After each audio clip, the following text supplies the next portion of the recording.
Hello and welcome to the morning news here on Newday on TV3. My name is Beatrice Edu. Coming up in the next few minutes. President John Mahama describes calls for scrapping of Office of Special Prosecutor as premature. Meanwhile, two NDC MPs move to sponsor private members' bill to scrap the office.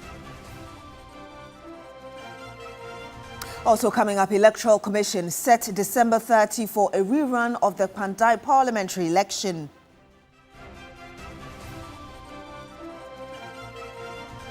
And much later on the program, government announces intervention to ease public transport, deploying buses on major Accra route during peak hours.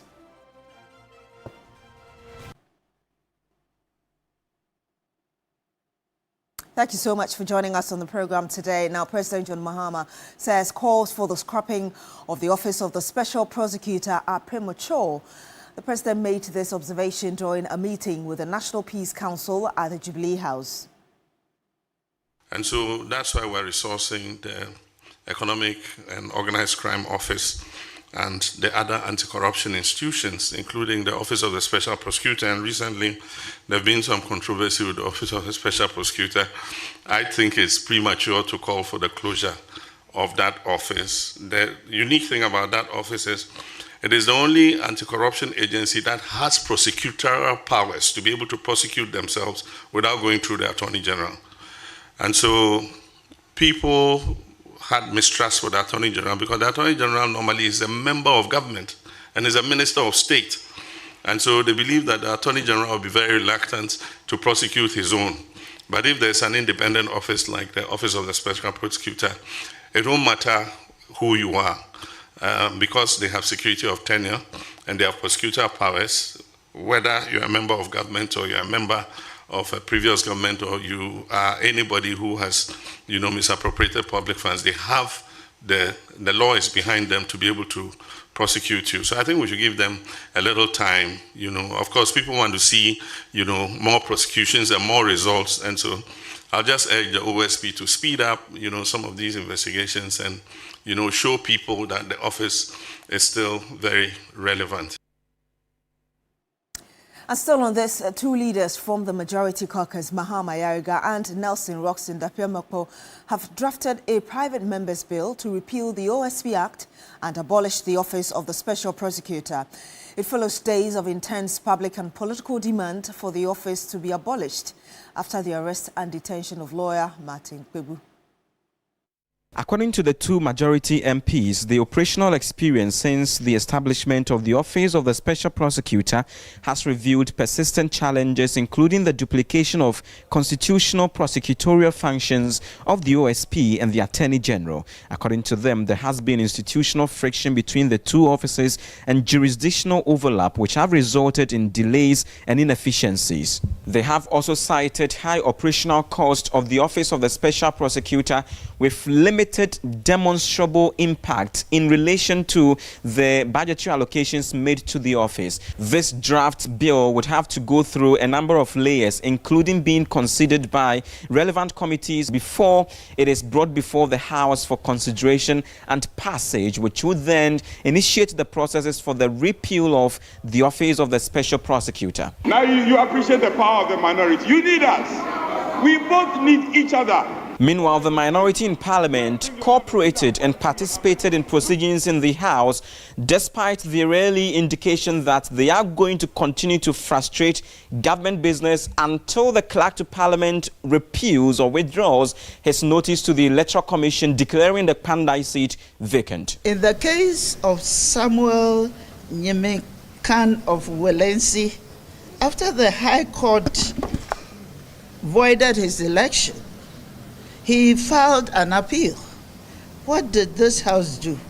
It continued to recognize him as a sitting MP throughout the entire appeal process. In the case of Eric Amwating of Nkranza South, detained abroad on serious charges, this House resisted calls to declare his seat vacant while his legal status was unresolved.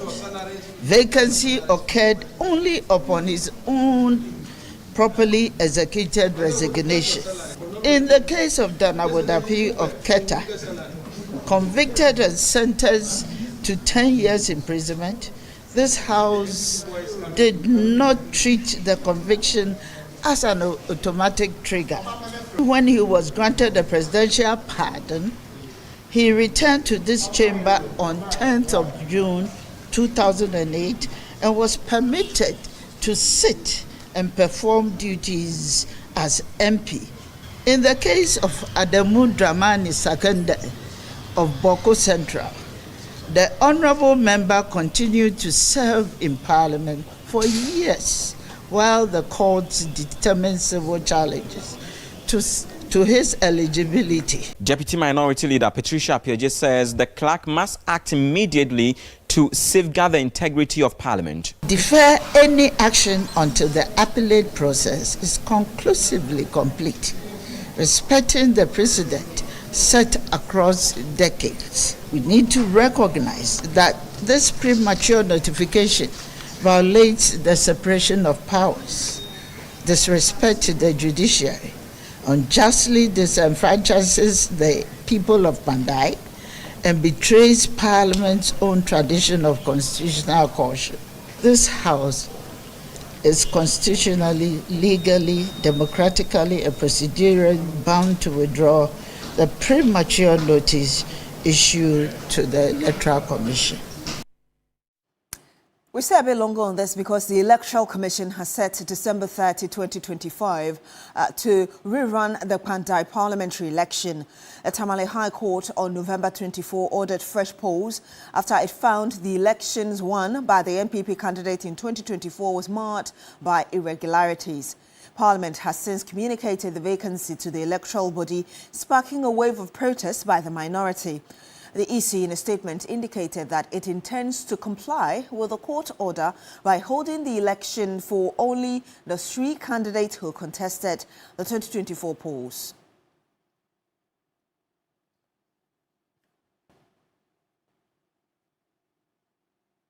In other news, President John Mahama has assented to the COVID-19 Health Recovery Levy Repeal Act 2025. This formally scraps the 1% charge imposed on goods, services and imports since the height of the COVID-19 pandemic. The repeal follows Parliament's approval last month as part of the government effort to eliminate what it has described as quote-unquote nuisance taxes and ease the cost of living for households and businesses. The COVID-19 levy was introduced in 2021 under the COVID-19 Health Recovery Levy Act, Act 1068. The assent of the Repeal Act by the President on Wednesday afternoon will pave way for its effect beginning January 2026. Let's hear from the President. This is the COVID Health Recovery Levy Repeal Act 2025, and it's my honor and privilege to sign to repeal the COVID levy. Promise made, promise delivered. And today is the 10th of December 2025. Signed.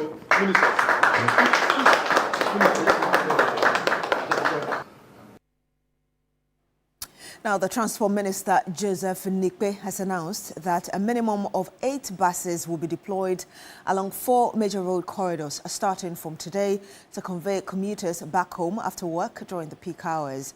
This has become a crucial intervention following complaints that some drivers are exploiting passengers by charging higher fares during peak hours, most of whom are not recognized with any transport union.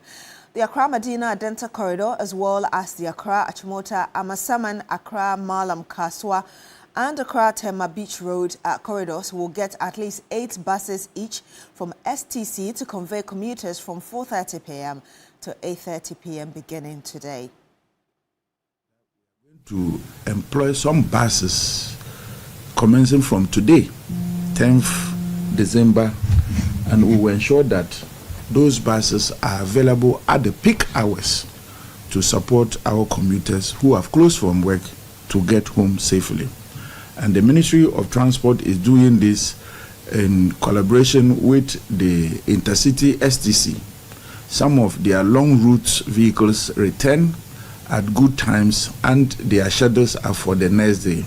We are ensuring that we mop up all those vehicles and ensure that they are on our routes.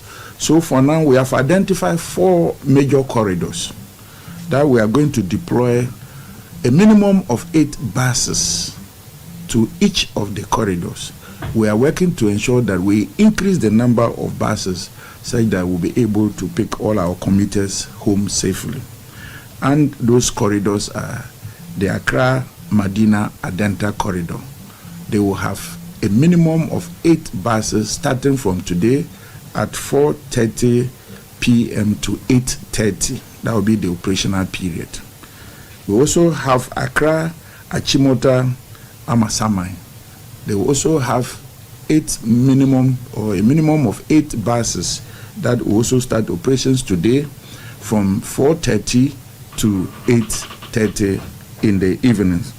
We also have Accra, Malam, Kaswa route that will also have a minimum of 8 buses that will also start operations at peak hours from 4:30 to 8:30 p.m. And the last route we have identified is the Accra-Tama Beach route that leads to Tama. It will also have a minimum of 8 buses that will also operate between the hours of 4:30 to 8:30. This is an interim or emergency deployment of buses to help salvage the situation. And let me remind you that this exercise actually started yesterday. Do take advantage of it. Now, Office of the Special Prosecutor says it supports the overall anti-corruption mandate of the proposed conduct of public officers bill, but disagrees with some of its provisions. Speaking at the 2025 International Anti-Corruption Day event, Director of Research, Strategy and Communications at the office, Samuel Apiadako, said that the bill makes no reference to the OSP, despite its central role in prosecuting corrupt public officials. Noura Mohammed reports. Ghana's fight against corruption over the years has arguably yielded very little results, and yet the fight continues. Centering on the youth with the aim to unite them against corruption, Transparency International Ghana, in collaboration with some civil society organizations such as CDD Ghana, Star Ghana Foundation, and the Fourth Estate, commemorated the International Anti-Corruption Day IACD 2025. During a keynote address, the Director of Strategy, Research and Communications at the Office of the Special Prosecutor OSP, Samuel Apiadako, raised some concerns about the conduct of Public Officers Bill. We have key problems with the bill as it stands now. So in 2023, the OSP wrote a letter to the then Attorney General and said that we're pleading with the Attorney General not to pass the law, because when they pass that law, it will become another white elephant. Another problem we have identified with the COPO bill is that we think that there are certain things they put in it that ought to be criminal offense, and we realize that they are not criminal offenses. It's more like administrative. So we say don't take a gift of more than 20,000, and let's say you take. What happens to you? Oh, I'm sorry, Mr. President, for taking it. Next time I won't take it.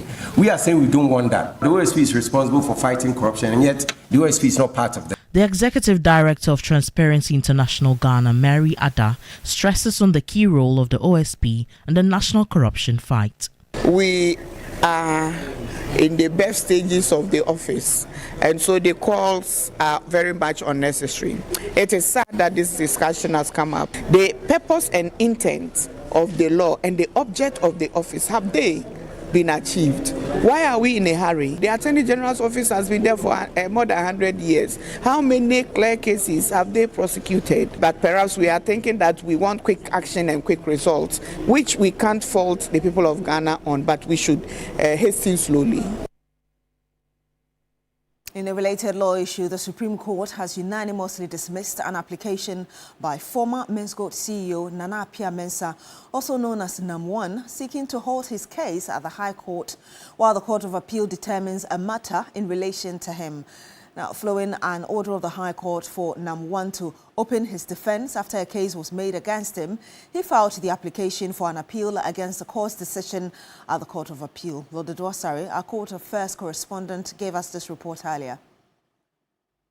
Nana Appiah Mensah and two of his companies, Men's Gold Ghana Limited and Brew Marketing Consult Ghana Limited, have been charged with 39 counts of selling gold without a license, operating a deposit-taking business without a license, amongst others. He has pleaded not guilty and is on a 500 million cedis bail with 4 sureties. The Accra High Court, in a submission of no case ruling, ordered Namwan to open his defense after holding that a case had been established against him. After filing an appeal, he subsequently filed an application to halt proceedings pending the determination of the appeal, but that was dismissed by the court. Namwan then filed a repeat application at the Supreme Court, which has also been thrown out by a unanimous decision. The trial at the High Court is now set to proceed with the boss of defunct Men's Gold expected to open his defense.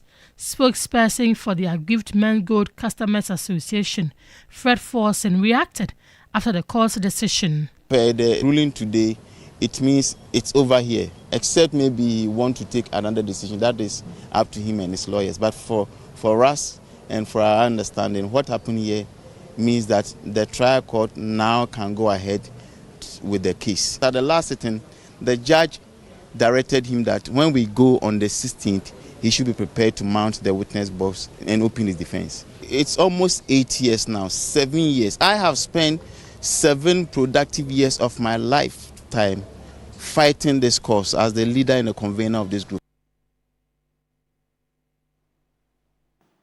And that's all for the morning news here on New Day on TV3. My name is Beatrice Elu. Thank you very much for joining us today, and do stay with us on New Day.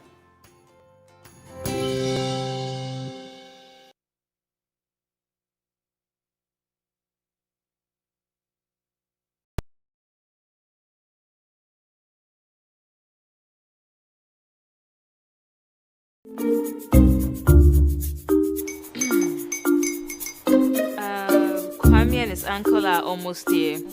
Wait a minute. This one too, your friend Kwame. Wait, Kwame. As in the same Kwame again? Yes, Mommy. I'm the second coming. Into all this tension just to reintroduce that broke boy from Kaswa. Why would you deceive the family like this again? Now I understand the whole delay. Trout from Kaswa dear. Why wouldn't he be late? Or being late, of course.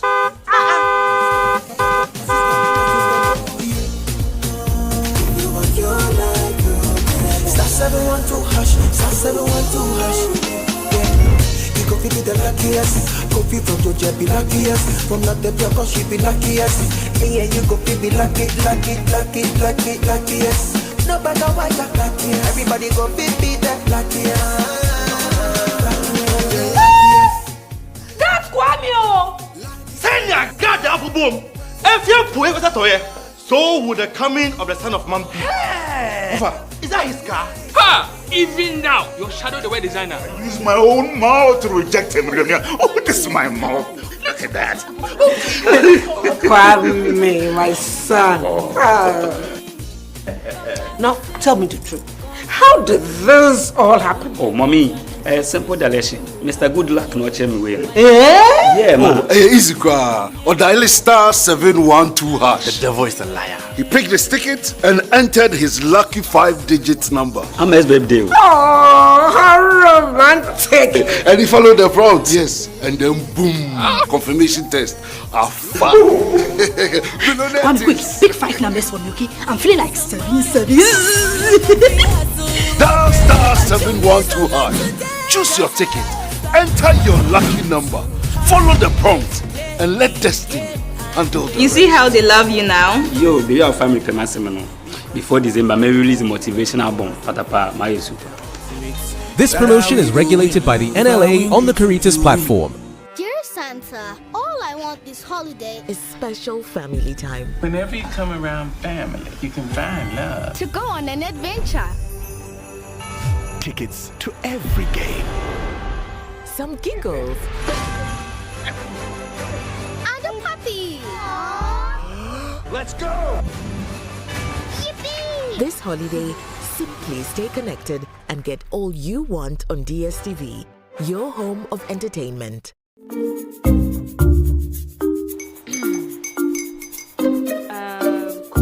Yes, Uncle are almost here. Wait a minute. This one too, your friend Kwame. Wait, Kwame. As in the same Kwame again? Yes, Mommy. The second coming. Into all this tension just to reintroduce that broke boy from Kaswa. Why would you deceive the family like this again? Now I understand the whole delay. Troll from Kaswa. Why wouldn't he be late? Or be late? Of course.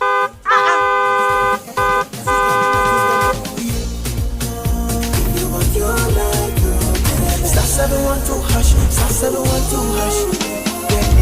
You go feel the luckiest. Coffee from Georgia be luckiest. From Natebia, cause she be luckiest. Yeah, you go feel be luckiest. No matter why you're lucky, everybody go be that luckiest. That's Kwame! Send your God up boom. If you put it toy, so would the coming of the Son of Man be. Is that his car? Ha! Even now, your shadow the way designer. I use my own mouth to reject him. Oh, this is my mouth. Look at that.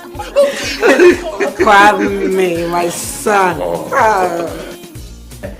Now, tell me the truth.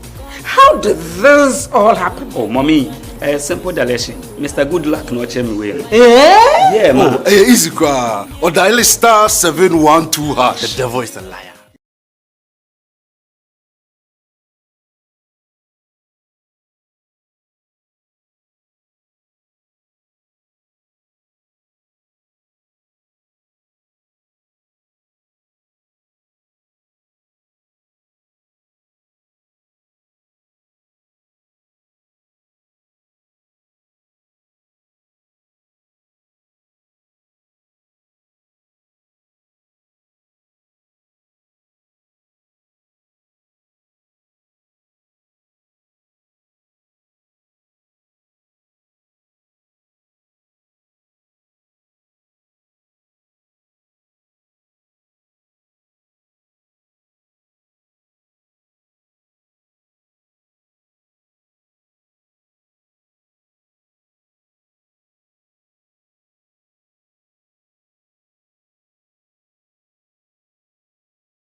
Regarding the Panda election, Yes. even though the EC just yesterday issued a statement that they had formally been informed by the Speaker of Parliament or Parliament in itself as a house, and subsequently also means that there has to be some level of conformity. Yeah. But at the end of the day, I don't know what then the conversation will be about the two applications. Indeed. One is a certiorari as well, and one that is also asking for a stay of a Exactly, and I think that itself. stay of execution, the High Court may be determining the case on the 18th of this month. No, it's the ruling. The ruling, yes. Or the judgment. Whether to grant it or not, right? Yes. Yes. It's the ruling that's supposed to. Yes, on the 18th. That's supposed to be issued or published by the 18th of December. Yes. So, like you rightly asked, we look forward to how all these things might affect the election rerun, because the Electoral Commission says it's ready to do that on the 30th of this month. So it looks like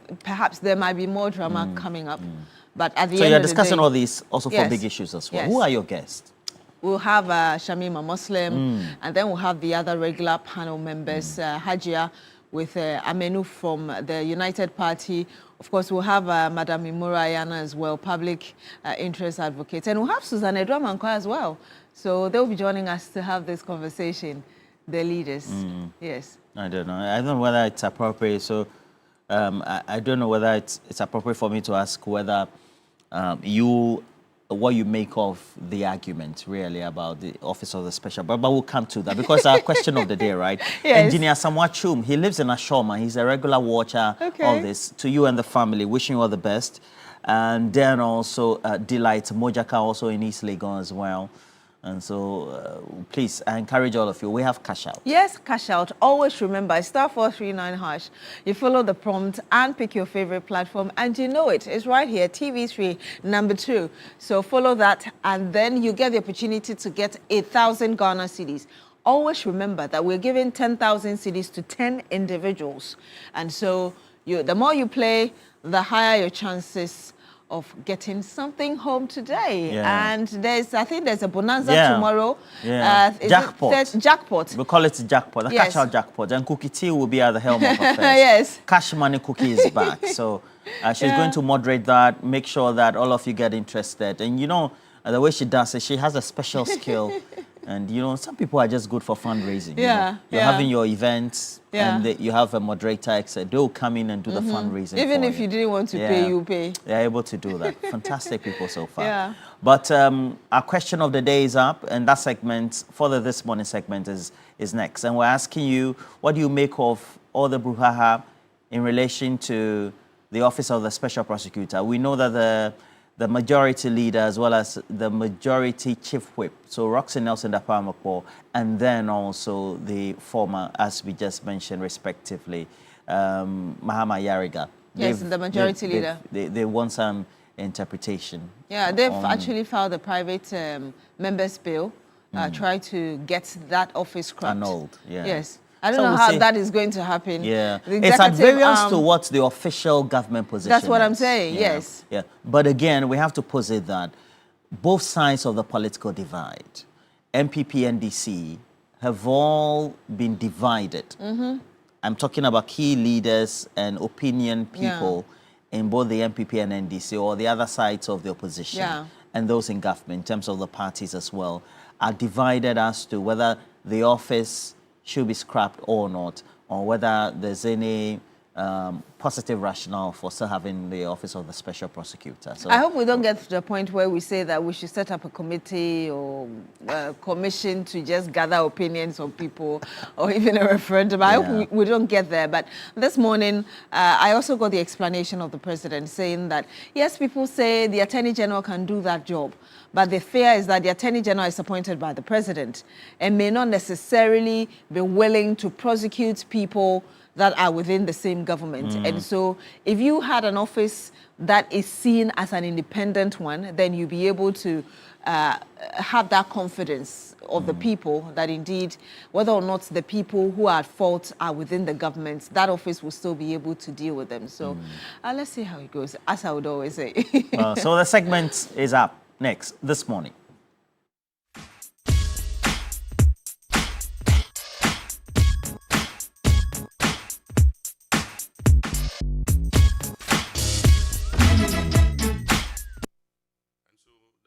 resourcing, the Economic and Organized Crime Office, and the other anti-corruption institutions, including the Office of the Special Prosecutor. And recently, there have been some controversy with the Office of the Special Prosecutor. I think it's premature to call for the closure of that office. The unique thing about that office is it is the only anti-corruption agency that has prosecutorial powers to be able to prosecute themselves without going through the Attorney General. And so people had mistrust with the Attorney General because the Attorney General normally is a member of government and is a minister of state. And so they believe that the Attorney General will be very reluctant to prosecute his own.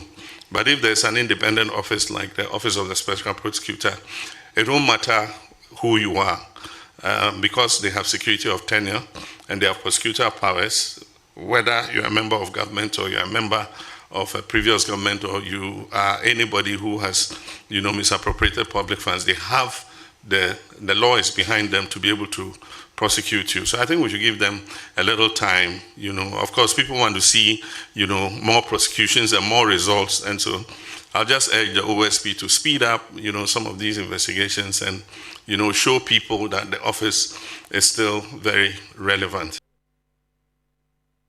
President Mahama giving his stance behind his decision why he thinks that it would be premature to scrap the Office of the Special Prosecutor. I think we do have our first caller on the line. Good morning to you, sir. Thank you so much for joining us on this morning segment on New Day. Your name, where you're calling us from. Good morning. My name is Isa calling from Bole. Isha Bole. Yes, sir.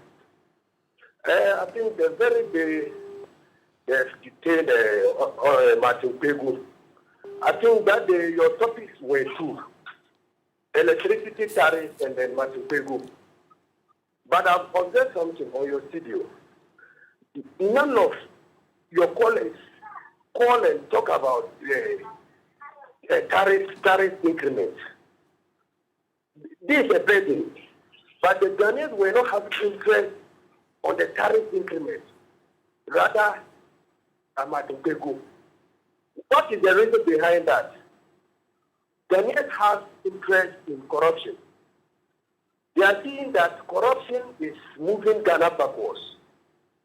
So, the special prosecutor, we are not seeing anything concerning about his office. That is why people are condemning that. They should just cancel it. So, NDC, what I'm urging them is that they shouldn't gamble with this corruption issue. Very soon, election will come. They'll account for it. You said there is corruption in the country. You prosecute. And then Ghanaians gives you, the mandate. You've come. So when they joke and they shouldn't joke with this corruption. That's why people have interest. Today, Martin Pegu is an hero. This guy, what do you call it, Domilebo, former Auditor General, he's an hero because Ghanaians, we are having some elected trust on them that, they are fighting corruption. That is why that the Ghanaians stood up behind Martin Pegu, including, TV3. The whole day you were running the show concerning about his arrest. I think it's not because of what he's fighting for. I don't think you will do that. You understand? So our interest is the corruption. So the office, I think that's a useless office that I can describe it. It's a useless office. It will not help me. Thank you. All right. Thank you very much for calling in and for sharing your thoughts with us from Bole. Alhaji joins us on the line as well. Good morning to you, Alhaji. Thank you so much for joining us today. How are you? Very well, thank you. How are you yourself? Nah, Tabiola. Nah, Gombian. Let me send my greeting to Dr. Abukar Wunde and Shami Mamuse and Abala Jalatana and Honorable Chief of Staff Julius Betta and Chairman of Am Fofo and Municipal Chief Executive for Sagnar, Honorable Abdullah Imuru Kwang. Beatrice, when you look about the Special Prosecutor Office I think a lot of people look up at the special prosecutor office did not have the counsel. So when special prosecutor and they established that office to fight corruption, how many corruption and he fight? Even when him himself, special prosecutor, saying that Madame Cecilia Abena Dapa stole the counter money. When he said Madame Cecilia Dapa, she stole the counter money and he will investigate her. But let me ask you, did he invest Madame Cecilia Dapa? And the former finance minister, Keno Foriata, we see how he talked, declaring the former finance minister wanted. Still up to now, we don't have any results. So when Martin Pebu coming out to say something and he want to arrest Martin Pebu, I don't know why this man is thinking. So some of us, we have been calling President John Dramani Mahama to cancel the special prosecutor office. Attorney General, Dr. Dominic Akukinga Ayine can work. I think we can prosecute the corrupt people and put them into jail. If end of the 4 years and we don't prosecute anybody and put that person in that corrupt person into jail, I think Ghana will lose trust for us. So let's keep on praying and look how solution and we'll find for this our problem. Because anytime any government comes to power, people is talking about the corruption. How can we help to fight against this corruption? Corruption needs to stop in this country. So let's continue calling president. And she should come and cancel the special prosecutor office or changing somebody for that positioning. No lawyer for me. Thank you very much. You forgot the lawyer's name. Thank you very much. You mean my colleague Joseph Akablay? No. Gone. I think he's gone. Yes. Thank you very much. Thank you very much for So we have Martin Pebu on the line. No, it's not Martin Pebu. We have a Martin on the line, but it's not Martin. I retract. Okay, hi. Good morning to you, Martin. Tell us where you're calling us from and what's on your mind. That's Martin calling from Sekwa. Martin from Sekwa. Yes, sir. Thank you for joining us. Sekwa is Bono East? Bono region. Bono region, okay. Yeah. Yes, sir. Madam, I am with the view that the office of the special prosecutor must be maintained, but the person in charge, Honorable Kusi Ajaben, must be sacked because he is a disgrace to the office. The man is more than a journalist who come out and be briefing the public with no action. You see, some of us campaign vividly, hardly, tirelessly for President Mahama to come to power, just to come and correct all the messes in this government, the previous administration. Madam, in Ghana, as we speak today, how many youths in the ages of 30 years are having sustainable jobs? How many of them have buildings where even to live? How many of them even can afford a daily plan? That we have these corrupt political officials who have looted all that's supposed to be meant for the entire population of the country. But some few individuals are taking these monies. These people are roaming. But those who are even stealing cattle, sheep, and even cassava are rather being prosecuted. Some of them have been in prison for 15, 20 years. But these people who are using pen and suits, looting the country, are still roaming in the country. You see, if this administration fails to prosecute this corrupt official, I am telling you, in our next administration, there will be likelihood of having coup in Ghana because the youth in the country are not happy.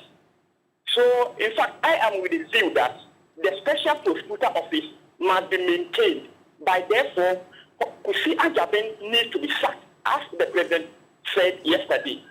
You know, the president, if he's to give everything to the attorney general, he's also part of the government. And I believe what the president said, it will be difficult for him to prosecute the government officials. So we need special office like this office, but we need somebody who has the balls to hold up to the office and prosecute the corrupt officials, and even including the current administration, ministers, and then appointees, so that at least we can do the right thing. Madam, do you know what is happening at the school feeding program? Find out from the last administration what happened. People were having issues, but they were not even catered, but they were paying them. Thank you. Thank you. Are you okay? Yeah, we're okay. Thank you so much. Thank you so much, Martin. For calling in. Martin had a long one this morning. Exactly, yes. Yeah. And calling for the head of Kisi Ejabin. Maintain the office, but get rid of him. A lot of comments seem to side with the position he holds as well as that of the president. Okay, yes.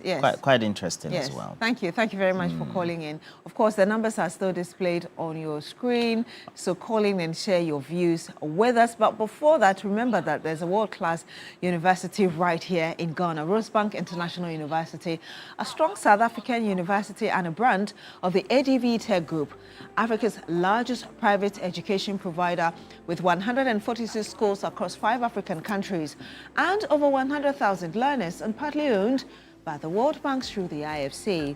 Rosebank International University is fully accredited by the South African Qualifications Authority, the British Accreditation Council, GTEC in Ghana, City Guilds UK, and Capsicum Cannery Studio. At Rosebank International University, we offer a Doctor of Business Administration, MBA, Master of Science, and Master of Philosophy in Digital Marketing, Bachelor of Supply Chain Management, targeting professionals in freight forwarding, customs, etc. We also offer hospitality and culinary arts. Available at diploma, undergraduate, and postgraduate levels. Our ICT has BSc Information Technology in Business Systems and IT Computer Application Development, all carefully designed to equip you with the skills and qualifications needed for a successful global career. Our mission is simple: inspiring excellence. Admissions are now open for January 2026. Visit our modern campus at Airport Commercial or Perbia House, Accra, or apply online at www.riuc.edu.gh. Rosebank International University, building global citizens. Oh, Rosebank as always. Yes. And we have a couple of comments. So this one is coming from Delight Mojaka, who says, let's make it clear to the people that the president said it's premature to scrap the office of the special prosecutor. And so it is the office and not the special prosecutor. Does it mean that you want the special prosecutor himself to go? It's a question I guess many people seem to, I don't know. After Martin Amidu, then we have this one also leaving. And I think that's why people were saying that perhaps we should reconsider this entire office, because Martin came, couldn't really deal with it. Now we're having issues with special prosecutor as well. We've had 2 individuals all struggling to fulfill the very mandate of this office. So do we still need to keep it? Okay.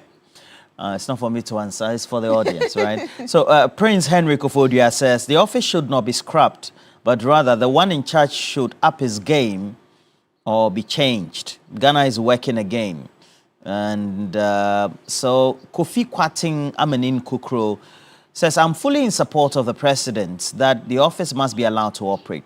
We can tweak it a bit to suit our needs. Even the name special prosecutor puts fear in people. Just like Yoko and NIB, we cannot throw away the baby with the bath water. And then Zilis Dwayne, who is watching us from the UK, says the president must sack the special prosecutor as soon as possible. Hey, Zilis Dwayne. Liverpool fans, they don't have patience, so waste of resources, but the office must stay. And then Sherry Giovanni, good morning to you, Sami. He says that the majority, especially Honorable Ayariga and Dapamakbo, should know that in as much as they do not like the governance of Akufo-Addo, doesn't mean anything or institutions established by his government should be deemed bad. They may not like the special prosecutor, but that doesn't mean that the OSP should be scrapped. They should turn their energies to fast-tracking the passage of the anti-LGBTI plus Q bill. And I also agree and urge the president not to permit the scrapping, just like he said. And he said good morning to Mr. Wise of the Volta Senior High School. And we have more comments coming through. I'm seeing Randa also writing something. So let me read this one from Ralph Akuse. For me, the OSP must stay, but it must be solidified, and the judiciary must also support the OSP and the SP. The moment we scrap it, the floodgates are opened. As the president said, it is too early. Another area that we should look at is how long criminal cases must travel at the courts. Look at number one case for 8 years, and it's still at the High Court. Why? The technicalities in our judicial system are just too much. There's a message from Simon Yenwa in the Upper West region. He says, good morning, Beatrice and Roland. The objectives for setting up the OSP might have been upped in the fight against corruption. If the OSP was actually showing value for money in its mandate, I don't think anybody would have been calling for its head.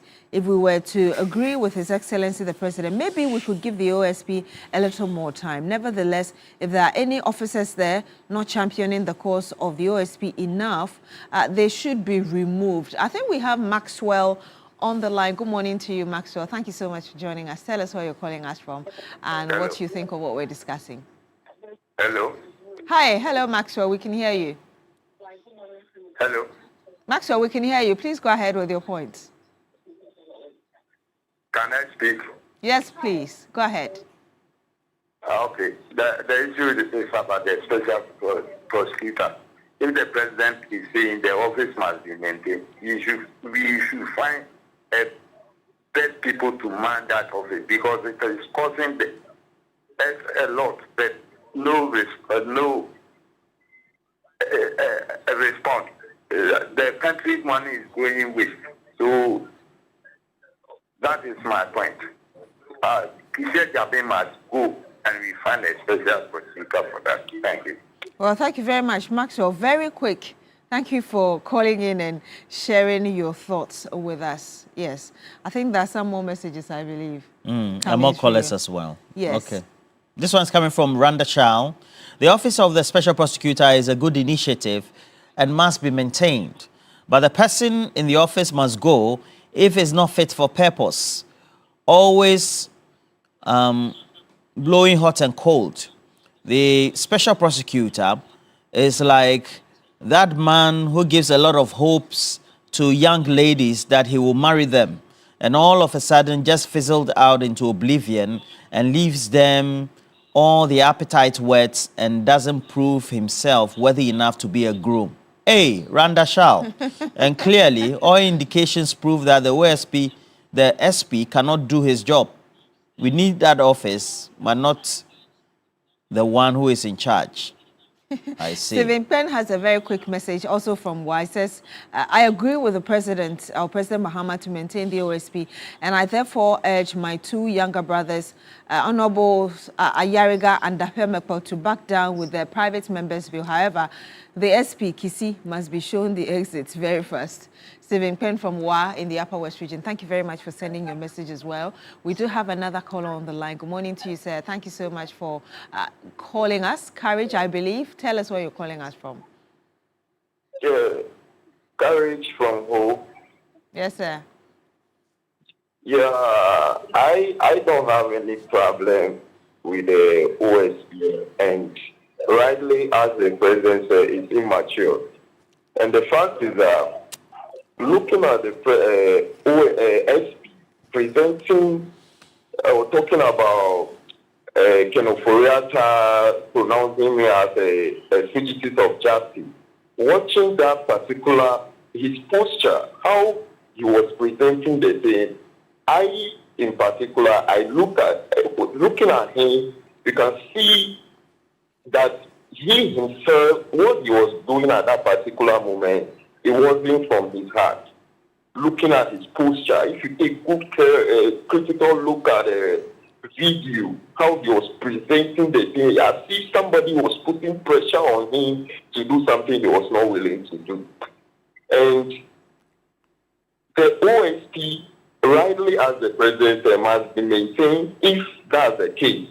But the SP, the leadership of the OSP must be changed. Kisia Jabe must be removed. That's it. And I want to take this opportunity to thank the president for the student allowance, and I want him to pay those whose own didn't come. I know it will come, but it has started coming. And I pray that he should continue to pay the rest of us, especially School of Hygiene especially. Thank you very much. Thank you very much, Courage. Calling us from Ho in the Volta region. Roland, are there more messages? Well, so this one is coming from Eric Ameto Kwame. Good morning to you, sir. Hasn't processes been initiated for the removal of the SP himself? So let's get into that office, an SP who has the guts to hold people to account. I lost the modicum of trust I had in Kisia Jabing when he told KSM that he knew of Ken Oforiatta fleeing the country but did nothing about it. He then tried to blame President Akufo-Addo for his blunder. Kisia Jabing has lost it. He must go, please. Okay. I thought when he was speaking to KSM, he said that he tried everything, but nobody was willing to help to stop the man from going away. And this one is... people came out and said that he made inquiries and there didn't seem to have been any requests like that. Bonti Benjamin says, Kisi's actions and inactions are the cause of the situation we're seeing today. If the OSP's outfit is not giving us any value for money, then it must be scrapped to save resources for other important things. Ghana first. And says her happy birthday to Frank Chum Ousu in Achemtafo in the Ibuakwa North constituency. And Bonti Benjamin says, have a wonderful one. All right. And Mr. Saving Peng will be the last one.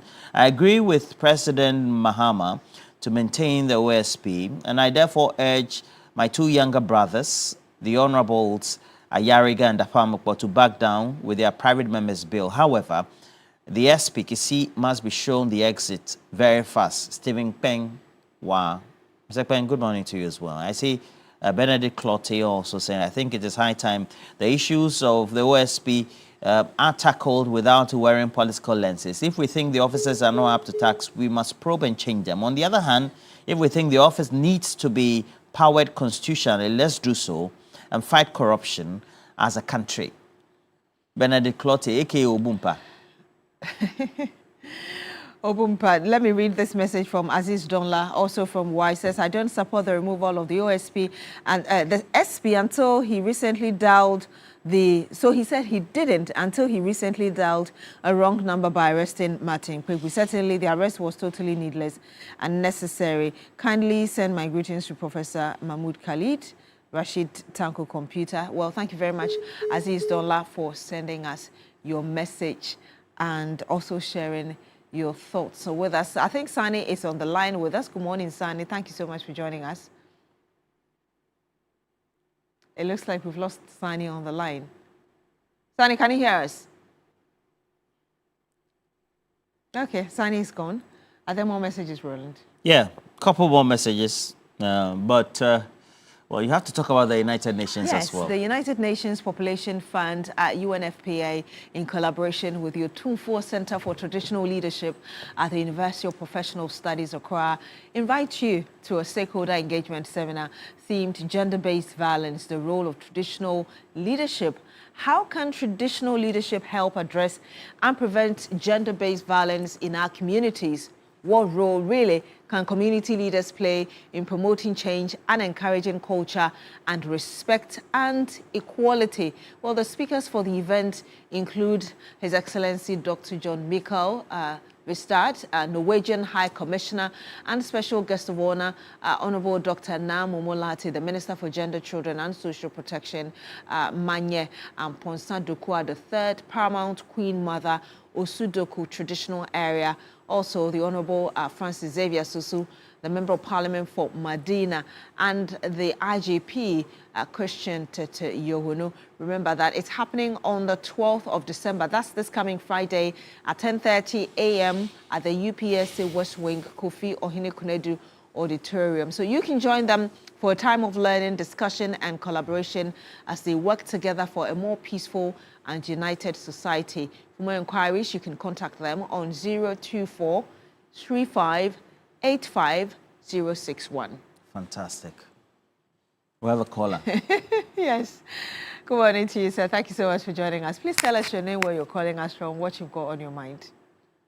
Yeah, my name is Honorable Farhan from Lamashego, Taman. Yes, sir. Please go ahead.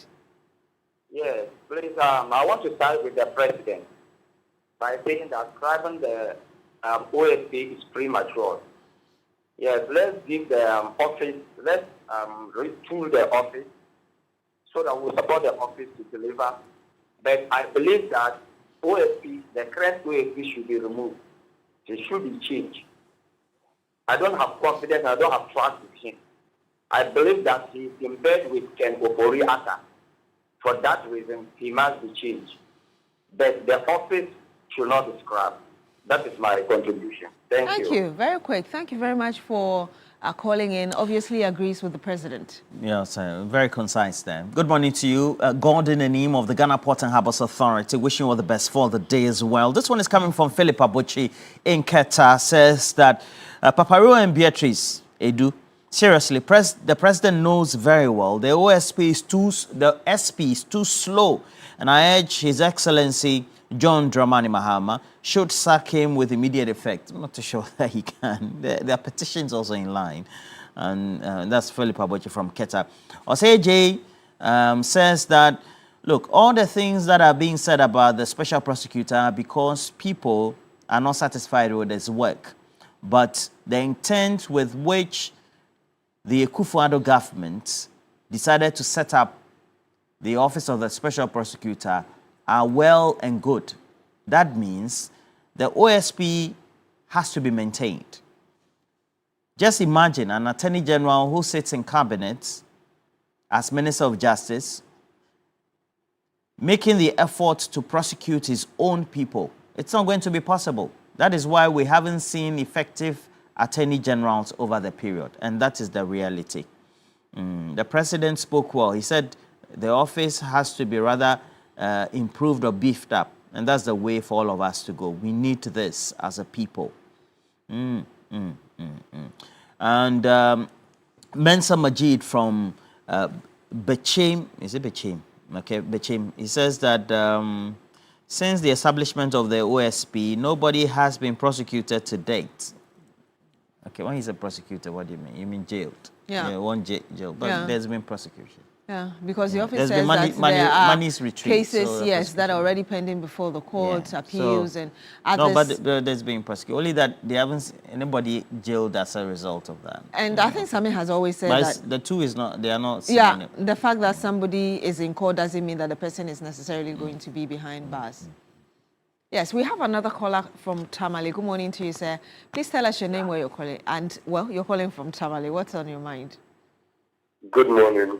My name is Isali. Yes, sir. Yeah, the call by, some section of the Ghanaian public, including Mama Ayerga and Nelson Dapiano, call for the office of the OSP to be scrapped is just too early in the day. After all, even the Attorney General Department that has been a disaster for so many years, how many high-profile corruption cases have they even succeeded in convicting? You see, it's a subtle way of trying to, cover themselves up. Politicians scrap my back and I also scrap my back. That is what they do. The position taken by the president is the best thing to do. After all, if we think that Kisei Jabin is not performing, all we need to do is just to get someone who can perform and then put in there, but not to scrap that office. By any case, British, look, the corruption we are fighting is a joke. I remember just quite recently, you interviewed former President D. Kufuor when you were raising some issue that Ghanaians, some people are calling for national politics. You could see that President Kufuor was very evasive with the answer. It means that corruption today starts today. Is deep rooted. Unless we get a government, if we don't with more serious, there's no way we can continue fighting this corruption. Thank you. Thank you so much for calling in from Tamale and for sharing your views with us as well. Some, new perspectives coming from him that the politicians want to scrap it because it's like I scratch your back, you scratch my back kind of argument. Well, it's also very legitimate. And we've had a number or a myriad of arguments being raised here. Yeah. And for me, I think that we have merits in why we have a special prosecutor occupying the office of the special prosecutor. Yeah. Because effectively, we haven't had very committed ministers of justice doubling as attorney generals to be able to prosecute their own. Which is also another problem. We find incidents in the first administration of John Dramani Mahama, the president, where we had Abuga Pele in the Jida scandal and some of those like that. Yes. So, but we haven't had it running through the administrations. Yeah, it's not been consistent. Yes. Yes. And so if we have a special prosecutor who is supposed to occupy that office, it also means that at least we have an independent body. The only difficulty that many people have been raising is that all prosecutions and the powers of prosecuting lies in the office of the Attorney General, and as we find in Article 88. Yeah. Okay, so it means that the OSP is undertaking prosecutions, but of course, but he's not still completely... with recourse to the office of the AG. Exactly, yeah, so, which is the point I was going to make. But anyway, Mosquito Jr. is also on the line with us. Good morning to you, sir. Thank you so much for calling in. Tell us where you're calling us from today and what's on your mind. Good morning. Good morning. I'm calling from Tamale, Sister Communication Officer. Yes, sir. Yeah, I think I want to stand here and greet the President of the land, Excellency John Dramani Mahama, and all NDC members. I also want to greet our Chairman, Chairman 1, Chairman Dawu, and all his puppet members. Yeah, special prosecutor. At this point, have we reported him or transferred what's his name? Former Finance Minister K. If I'm not mistaken, since 2022, if I'm not mistaken, when he left Ghana, he left Ghana after December 7th. So if he says he was powerless under which circumstances? So we are not fighting against the OSP itself, but we are fighting against the person itself. The person who is occupying the office today. We don't need him. He should go. Even if the president is even trying to protect him, we don't need him. He should go. So that we can send somebody who is ready to fight corruption. So that our mother Ghana can go forward. Thank you very much. Thank you very much for calling us. We do have another caller from Tamale. Good morning to you, sir. Tell us your name and what you also think. Banal. Yeah, good morning, Madam Beatrice. This is Banal from Sanargu. Yes, sir. Good morning. I hope Sanargu is well this morning. Yeah, Sanargu is doing good this morning. In my view, is that this is the office of the special prosecutor. I think the O hasn't had any problem. I think the problem is the SP. So I would like to appeal to the government or the stakeholders to look for the SP. The SP is the problem. So they have to change the SP and leave the O. So if they change the SP, I still think will go well for us. What the past government, it's like they are those appointed that SP. So he can't do the work. Well, maybe he will be absent in it, or he will be closer to the people that appointed him. So if they change the SP, I think the work will be very, very interesting. Thank you very much. Thank you very much for calling in, Roland. I don't know what you think or what. I mean, the one who called before this one, saying that even if the president is trying to protect him, you should just let him go. Well, I think the president is committed to having a special prosecutor occupying the office. Yeah. And his statement yesterday clearly is not wavering in any way. Yep. It's not indecisive. Yes. It's very poignant, straight to the point. Yeah. And so he believes, and I believe also that is the position of the government, because he's the one leading the executive office Certainly, of state. yes. That subsequently then means that the thoughts and the processes around the effectiveness of the special prosecutor, etc., has to be put to bed. However, there are petitions already in place that have been taken through the process, because the president received them, taken through the Chief Justice's office, and so the decisions will be made subsequently in tandem with what the provisions of the Constitution are. Subsequently, then we have to make a decision that this is the position of the government of the day. The political stakeholders, MPP, NDC, UP, etc., are divided on the office of the special prosecutor and its effectiveness and its relevance. But then, if we are saying we want to evaluate so far the effectiveness of the office, who do we blame? Is it those who occupy the office, or the reasons those who are occupying the office or have occupied the office have assigned for their frustrations, their ineffectiveness, etc.? Yeah. Because we've had two important people who are lawyers of long standing of practice and having distinguished themselves not only in government but also in the law profession, who have occupied the office, are still occupying the office. One has gone, the other is there, respected in their own right, who say they've been frustrated in the past, not now, of course, with the way they've been treated in terms of what they need for the office, what they need to undertake their work each day. And that also means that the executive arm of government and then other states, maybe state agencies, have not given the needed cooperation to the special prosecutor to be able to undertake his work. I think that was the point I was making the other time, that it goes back to the argument of how endemic corruption is within the society itself.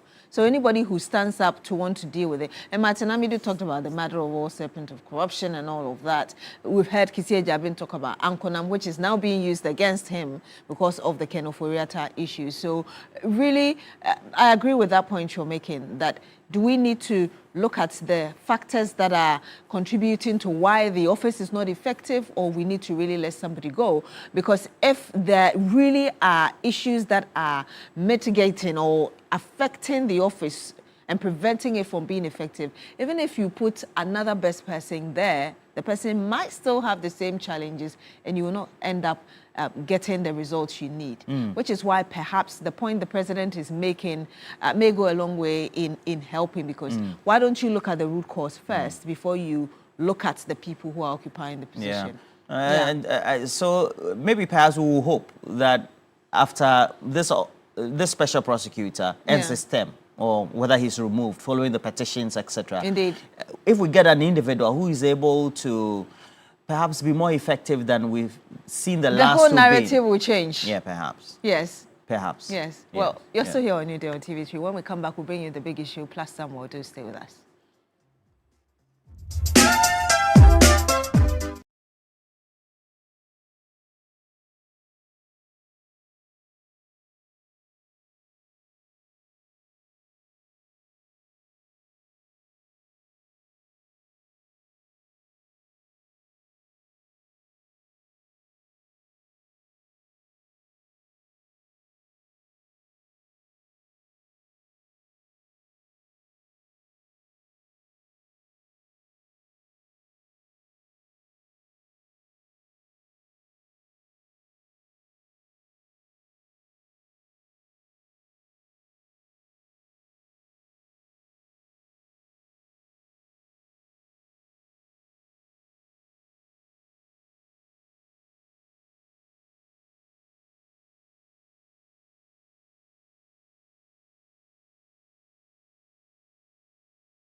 and the other anti-corruption institutions, including the Office of the Special Prosecutor, and recently there have been some controversy with the Office of the Special Prosecutor, I think it's premature to call for the closure of that office. The unique thing about that office is it is the only anti-corruption agency that has prosecutorial powers to be able to prosecute themselves without going through the Attorney General. And so people had mistrust for the Attorney General because the Attorney General normally is a member of government and is a minister of state. And so they believe that the Attorney General will be very reluctant to prosecute his own. But if there's an independent office like the Office of the Special Prosecutor, it won't matter who you are because they have security of tenure and they have prosecutorial powers, whether you're a member of government or you're a member of a previous government or you are anybody who has, misappropriated public funds. They have the law is behind them to be able to prosecute you. So I think we should give them a little time. Of course, people want to see, more prosecutions and more results. And so I'll just urge the OSP to speed up, some of these investigations and, show people that the office and the other anti-corruption institutions, including the Office of the Special Prosecutor, and recently there have been some controversy with the Office of the Special Prosecutor, I think it's premature to call for the closure of that office. The unique thing about that office is it is the only anti-corruption agency that has prosecutorial powers to be able to prosecute themselves without going through the Attorney General. And so people had mistrust for the Attorney General because the Attorney General normally is a member of government and is a minister of state. And so they believe that the Attorney General will be very reluctant to prosecute his own.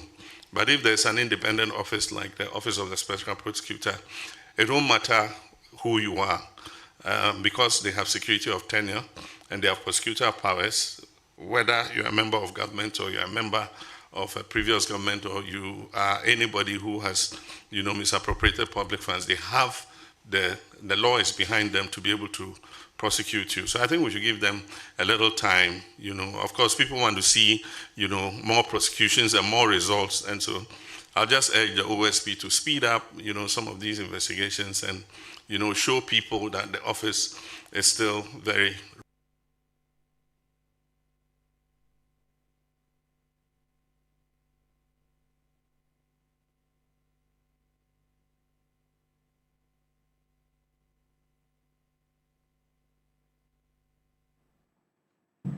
And you're still here on New Day on TV3. Welcome to the big issue. This morning, we're looking at that commentary you just watched from the president, saying that he thinks it is premature for the Office of the Special Prosecutor to be scrapped. Why don't we look at ways of making it more effective? That's essentially what we're going to look into. And of course, we'll also look into the Pandai parliamentary election rerun as well. Yesterday, we had the Electoral Commission telling us that indeed that election will be done on the 30th of this month. But yes, our major conversation this morning will be the Office of the Special Prosecutor. I'm sure if you've been monitoring conversations, this office has come under intense criticism and scrutiny, and many are divided on whether or not really the office must be scrapped, or perhaps it has to be the man who is occupying that position, Lawyer Kisie Jabing, and his assistants in that office who have to go so that people are able to see how effective that office can be run and eventually dealing with corruption, as a lot of Ghanaians are calling for. So we'll be going into the merit of these arguments and really whether or not what the president told us yesterday perhaps brings a bit of finality to this in terms of what we must do with the office and what we must look at in terms of those who are occupying that position. And what happens with that statement, especially when we have two senior majority members of Parliament also presenting private members' bill to get that office, initiate process to get that office scrapped as well. That's different from or contrary to what the executive arm of government is asking for. Let me say, I do have on the panel with me Madam Shamima Muslim, Deputy Presidential Spokesperson. Good morning to you, ma'am. Thank you for joining us. Good morning. The last time you were here was how many months ago? It's been several weeks, several months ago. But I'm happy, always happy to I'm be very well, here. thank you. I hope you're doing well I'm yourself. good, I'm good. You're welcome. We are happy. We are happy at where the country is. We are very confident that into the next year, things are going to even be better. And we're looking towards New Year with renewed vigor on the Resetting Ghana agenda. We are less than 1 month away from 2026, right? It came so quickly. It's amazing. Yes, we're also joined by regular panelist, Madam Roteleni Mora, Yana, Public Interest Advocate. Good morning to you, ma'am. Thank you as well for being here. It's always great to be here. Yes, great to see you. Of course, Madam Susanne Dromanko as well. Good morning to you, ma'am. Thank you for joining us. And of course, she is also the Executive Director, Public Interest, National Interest Movement, forgive me. Thank you for joining us, and hopefully we'll soon be joined as well by Hajia Gloria Amenu, who is with the United Party. So yes, I did tell you, and we just watched the president giving us his stance and the rationale behind why he thinks it is premature for the office of the Special Prosecutor to be scrapped. Perhaps I should start with you, Madam Susan Edramankwa, because last week you had very strong views about this whole conversation on whether or not we need to just, throw the baby away with the dirty water. Tell us what you think now that the president has come out. Well, I'm glad that the president agrees with me, or I agree with him, whichever it is, that we are of the same mind, that the office of the Special Prosecutor should not be done away with. Yes, we need to give them time to prove themselves for the reason why they were set up. Like he said, they are the only office, that have prosecutorial powers, and people are saying, oh, but EOCO is there, CID, all those others are there. So why this one?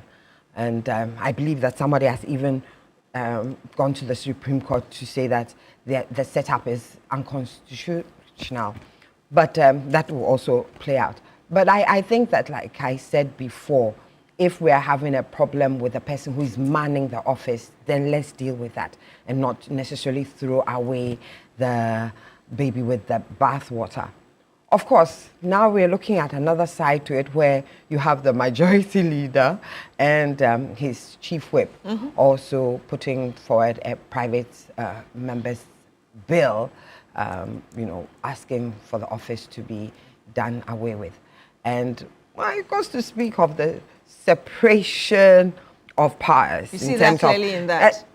Well, you see that because you have the government side saying this, the president saying this, and of course the majority leader, and they're saying, what we want to know is that the party's position, because I mean the majority leader and the chief whip, yes, they said it's a private member's bill, but they are party people. I mean, they are there as much as concerned on behalf of the party. So is that the party's position? Will we find the majority of the members of parliament in a little supermajority parliament siding with them? Most of the time, the party's position is also the position of the executive. Yes, because, I mean, the executive can also pull the rug under the, the majority leader, and then they'll see their level, because, they also have, the majority leader is the leader of government's business there. But it's a position really brought about by the executive. And the president may just wake up and decide that, okay, I appointed you, I can disappoint you, easily. I mean, it's interesting to see what this is going to play out to be, is the president taking a different stance from his party, and how it will play out. Yeah. All in all, I guess it's good for our democracy for us to see this. That, you know, it seemingly looks like there is the separation of powers, and Parliament is not necessarily a rubber stamp for the government in certain issues. Or whether the executive is going to play to the party and not necessarily to the larger picture of what you know, or to the president's conviction that the office needs to prove needs time to prove itself, you know, and that they must show working. And I think that basically has been the cry of everybody. They just want to see results. They want to see results. You understand? People want to see results. People feel as if they have invested in something. It's not just, we just haven't invested money in it. We have invested a hope that some of the corruption that we see from political actors will be curbed and will be stamped out. You understand? So I think people's disappointment is not just about the money that has been invested, but it's about the hope that has been invested. You know, we want to feel as if people will not get away with corruption. People will not get away playing private with the public purse. You get it? So we have invested our emotions in that office. And so any, you know, thing that looks different from our aspirations, or you know, where we feel as if corruption is being punished, we would definitely want to do away with it and say, look, let's use what is there already, because then they are of no use. So I think that in between this time, you know, we want to see some change, some turn in the direction. Yes, the private members bill, you know, even here, you find that the government will have some hand, because it will go to the president for him to sign off. Yeah. And we saw what happened with the LGBTQ plus. Well, that was, which of the stages? You mean the one under the former president? Yeah, the one under the former president. Yeah. You know, Parliament passed it. But at least and the president has said that when it comes to him. No, I'm just saying that. Okay. I'm just putting an knowledge that here was a bill that was passed by Parliament, sent to the president for him to put his assent on, and it didn't, and we are still in limbo with it. Yeah. You understand? So this one, as much as they are doing the private members bill and they are whatever, it will still get to the desk of the president. You get it? It will end up on his desk. But like I said, it's interesting to see this happen. Is it? I don't want to be cynic to say that you know, whoever will capitulate, the same. But I think that it really is interesting, and we are watching. We're watching with interest. But one point I hear you make clearly is that you think the fact that you have members of parliament disagreeing with the same government, disagreeing with the posture of the party, but the executive arm is good. That at least there's some sort of checks and balances. The executive cannot always have its way when it comes to the other arms of government. Which is good, but I mean, this is an executive that has 2/3 in parliament. I mean, not 2/3 as in the parliamentarians, but a lot of the executive are in parliament. You understand? And they are there in parliament again at the pleasure of or they have positions in government at the pleasure of the president. You get it? Will he pull the rug under them if they are going to I mean, twat his aspirations? That's it. But the position of the majority leader and that of is that the position of the party? Really? Is that the position of the majority of the members of parliament in you know, well, NDC members in parliament? Is that their position too? You know, maybe they will put it to vote, and maybe we'll see what happens. Let me acknowledge the presence as well of Hajia Gloria Menu, National Women's Organizer, United Party. Good morning. Thank you for joining us as well. Good morning. Okay, and you're welcome. Madam Ayana, I want to get your thoughts as well, because last week you equally had very strong views on this whole Office of the Special Prosecutor, Brouhaha. I'd like to say good morning to our cherished viewers. Good morning to all of us here. I saw, or I listened to the president. He spoke as a president, and that was his opinion, that there was no need. He felt it was premature to probably take off the Office of the Special Prosecutor. I think that as it is now, many of us had been talking about the Special Prosecutor, the office and the person. And I don't think it's only a one-sided issue. We've had lawyer Okujeto, a former member of the Council of State under the MPP. We've had the former Speaker of Parliament, Okwe, also voice out this whole issue of scrapping the Office of the Special Prosecutor. Which is like food comes out of a kitchen and it doesn't taste fine. It's not good. Do you close the kitchen or you change the cook? So for me, it's a question of changing the cook. If we do not want to close the kitchen, then we must change the cook. So the special prosecutor, as it stands now, has not delivered to Ghanaians. Ghanaians are not, majority of Ghanaians are not happy. The majority leader in parliament has said his bit. Honorable Dafia Makpo has also said it. The Speaker of Parliament has also come out with that statement of thinking that it must be scrapped.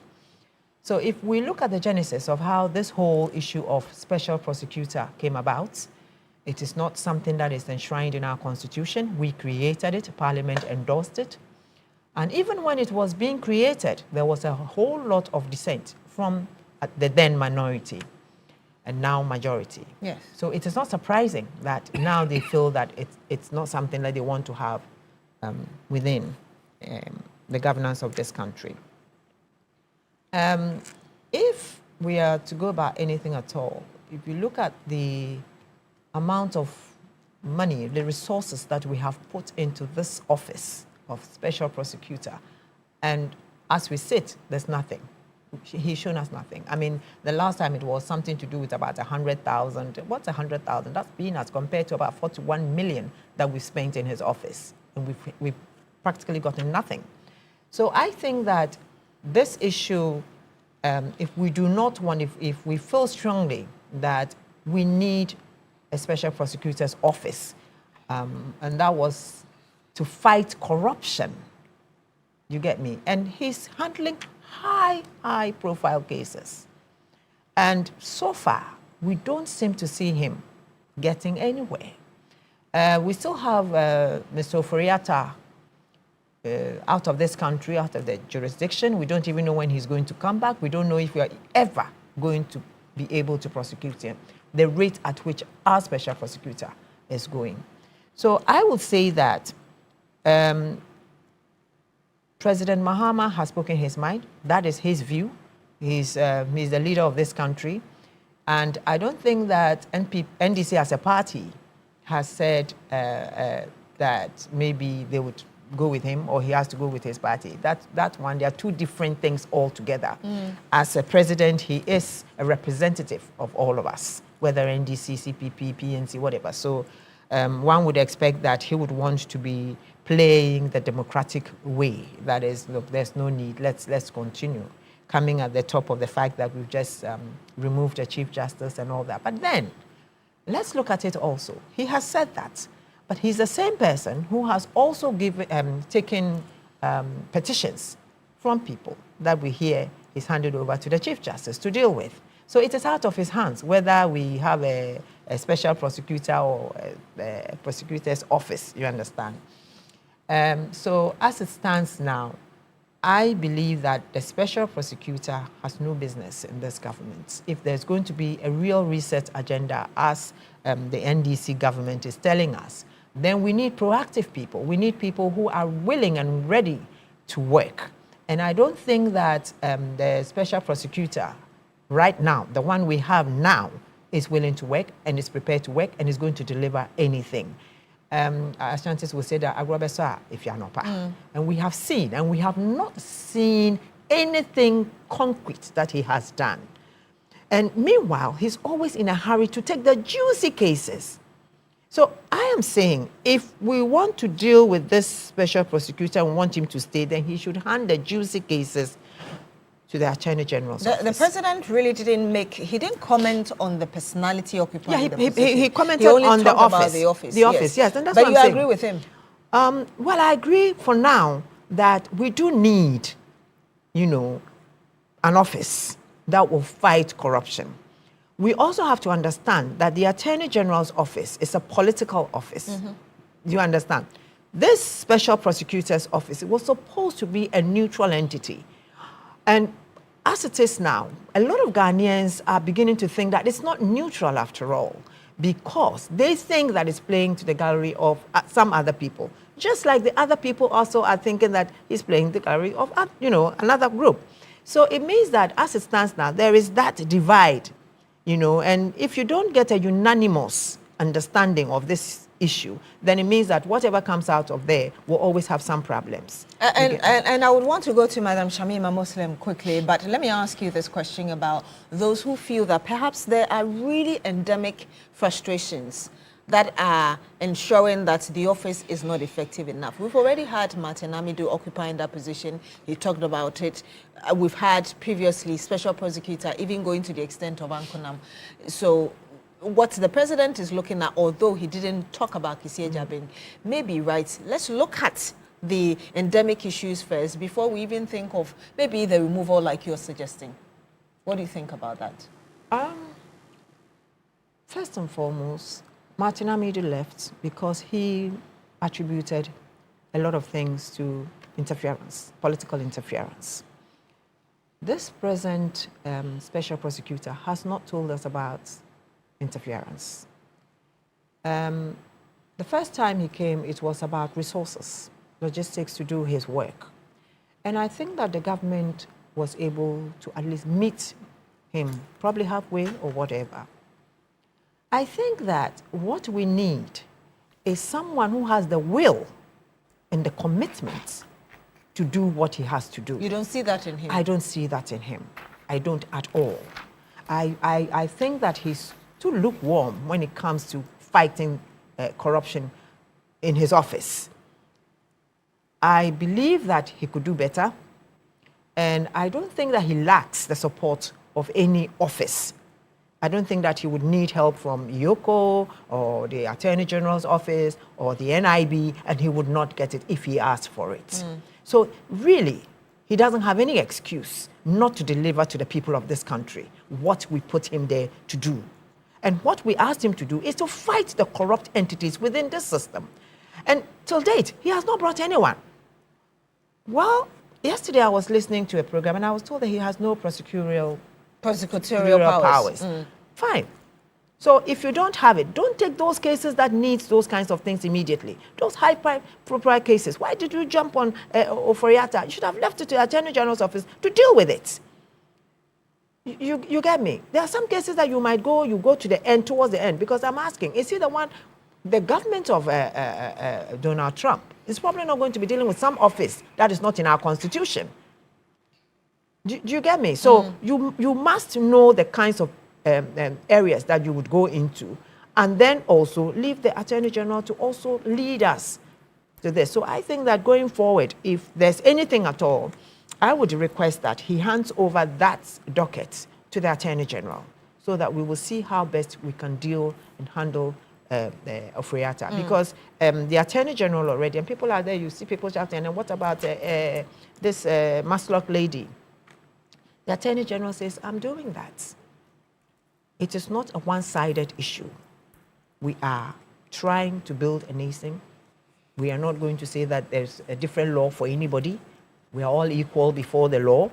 And therefore, Edinam, I think that's her name. Yes. Yes. Sedinam. If they find her, they'll bring her. But for now, I think, excuse me, the SP, the special prosecutor, needs to be changed if we want to maintain that office. Sedinam Tamaklo, that's her name. Yeah. I'm coming to you, Madam Shamima Mohsen, but let me read part of the private members' bill that we're having, Dapia Mekpo and the majority leader present. It says the Office of the Special Prosecutor has incurred high operational costs with limited demonstrable impact relative to its budgetary allocations. Goes on to say that the operational experience has revealed persistent challenges, including duplication of constitutional prosecutorial functions, institutional friction, and jurisdictional overlap, resulting in delays and inefficiencies. And a bit of it again says that consolidate all corruption prosecutions under the Attorney General to enhance efficiency. That's what these two individuals are saying: accountability, coordination, and prudent use of public affairs, and then says reduce administrative overheads by eliminating parallel governance, logistics, and support systems to ensure better value for money. So that's what the majority leader and the majority chief whip are saying in their private members' bill. I don't know whether you're concerned as a deputy presidential spokesperson that this is the stance of the president and this is what his leaders in parliament are also thinking. Right. Good morning to you and to all your viewers and to my co-panelists. It's been a while. So a number of things, but before I answer your question, Rodalyn, the OSP's office does have prosecutorial powers. Otherwise, there would have been no need to set it up, because all the other anti-corruption agencies, the reasons why they usually complain about having no teeth to bite was because they could investigate, but they had no prosecutorial powers. The intent to set up an office of special prosecutor was to give it the added, power to be able to not only investigate, but to prosecute and even to seize, assets and all. So they do have prosecutorial powers. What Susan said earlier goes to the heart of President Mahamad's administration, a new era of good governance. And let me say good morning to my boss, President John Dramani Mahama. He's so hardworking and he's so present. It's just beautiful to see how involved he is in his legacy mandate. Rodalyn says he's overworking. I agree with you, because you go with him on a trip, you come back, you fall ill, but he continues. The point about what is playing out today goes to show a new era of our democracy. Even in Parliament, they have a 3-line whip. Your party can whip you to do something, your government can expect you to do something, and Parliament itself can whip you to do something in the interest of parliamentarians. So let me reiterate the position of President John Dramani Mahama when he met with members of the Peace Council yesterday, as he has been doing since beginning of the year, opening up the presidency to all manner of persons, all manner of associations, listening to them and communicating himself to them, issues that are of worry to them, suggestions that they have, and how he also intends to address those things. It's a new era of open, accountable governance that we hitherto were not used to. He has stated clearly that in his considered opinion, it is too early to be calling for the scrapping of the OSP's office, irrespective of the issues, the genuine issues that many people, have for it. At the heart of its intendment is a fight against corruption. Corruption is about saving the public purse, to ensure that we do not dissipate public funds into things and issues that brings no value. Corruption and the fight of corruption is to ensure that there is value for money in every venture that government, enters into, or state institutions, go into. So at the heart of it all, so to ask the same questions of even an office like the special prosecutor is not to be engaged in any, wrongdoing at all, because especially an office like that requires the highest standards of accountability and the highest proof of the things that they are fighting for, value for money and everything like that. But the president, being an avowed Democrat, intrinsically recognizes that institutions are not built overnight, and institutions will go through all kinds of forming, norming, agitations, but eventually they will find their level. But it does not prevent other citizens from also exercising their constitutional mandate. As we speak, a number of actions have been taken against the office of the special prosecutor. There is petitions that were submitted to the president, which have since been, transferred to the Chief Justice to determine whether there is a case to answer. There is a private citizen who is today at court to seek interpretation on the mandate of the OSP's office. His argument is that constitutionally, it is only the Attorney General that can investigate criminal cases, and to set up an office that purports to do something that the Constitution has directed, solely for the Attorney General is in breach of that Constitution. Very interesting times. In the same breath, the Majority Leader and his whip have also filed a private member's bill revolving around the same office of special prosecutor. So reiterating the president's view that it is too early, but all these processes, I suppose, will go through. What it also shows that is the NDC government is also a government that is testing its strength and the separation of powers, because to strengthen our institutions, we must test them through these kinds of mechanisms. So we'll wait to see what happens. But my main contribution, I want to go back to why the office was set up in the first place. And in fact, I was actually going to read a bit of that because of what Mayana said earlier. Yes. And if you would just permit me as well, just to establish that before you even give your contribution, it talks about the object of the office. And it says that it's to investigate and prosecute, Mayana, specific cases of alleged or suspected corruption and corruption-related offenses. And of course, recover the proceeds of corruption and corruption-related offenses, which you're very upset about because you don't think that you've seen that, and of course, a number of Ghanaians. And then goes on to investigate and prosecute, and the list goes on and on, under the functions and the object of the office. So, right. Yes. So like how I ask a question so that you rope that in as well. In this view, who decides what case goes to the special prosecutor and what case goes to the AG? So, well, the special prosecutor has proactively taken upon himself some of those cases. So the lines are quite, blurred. Personally, I was not of the view to set up more institutions to do the same things that we have existing institutions do. When I was in CSO, that was my considered opinion, because I thought that if there were gaps to the anti-corruption fight through the existing institutions, we could strengthen those existing institutions by amending the laws that set them up to perhaps grant them more powers to be able to do this work.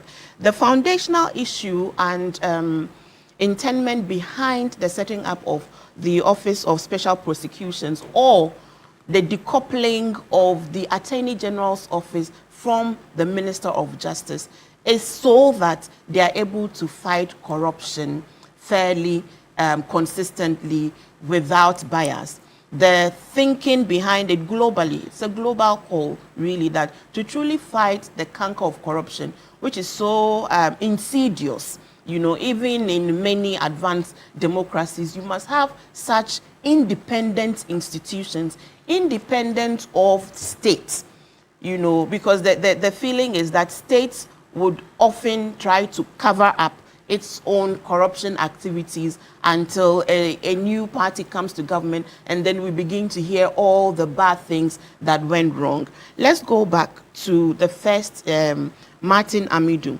When Martin Amidu was appointed special prosecutor after the OSP's office was set up, I think in 2008, and according to him, he was appointed in 2008, but he would receive his appointment letter in February of 2020. By November 2020, Martin Amidu resigned and published the reasons for his resignation. Permit me to read a bit.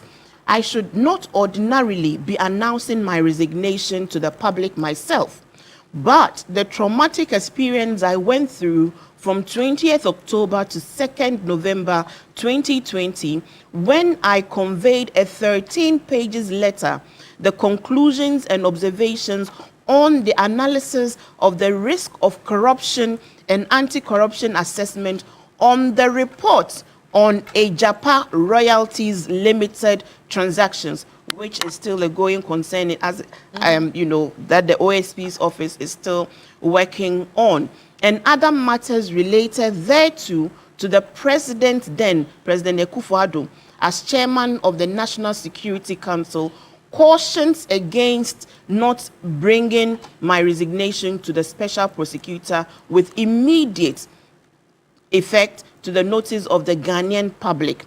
In undertaking the analysis of the risk of prevention of corruption and anti-corruption assessment, I sincerely believe that I was executing an independent mandate under the office of special prosecutor.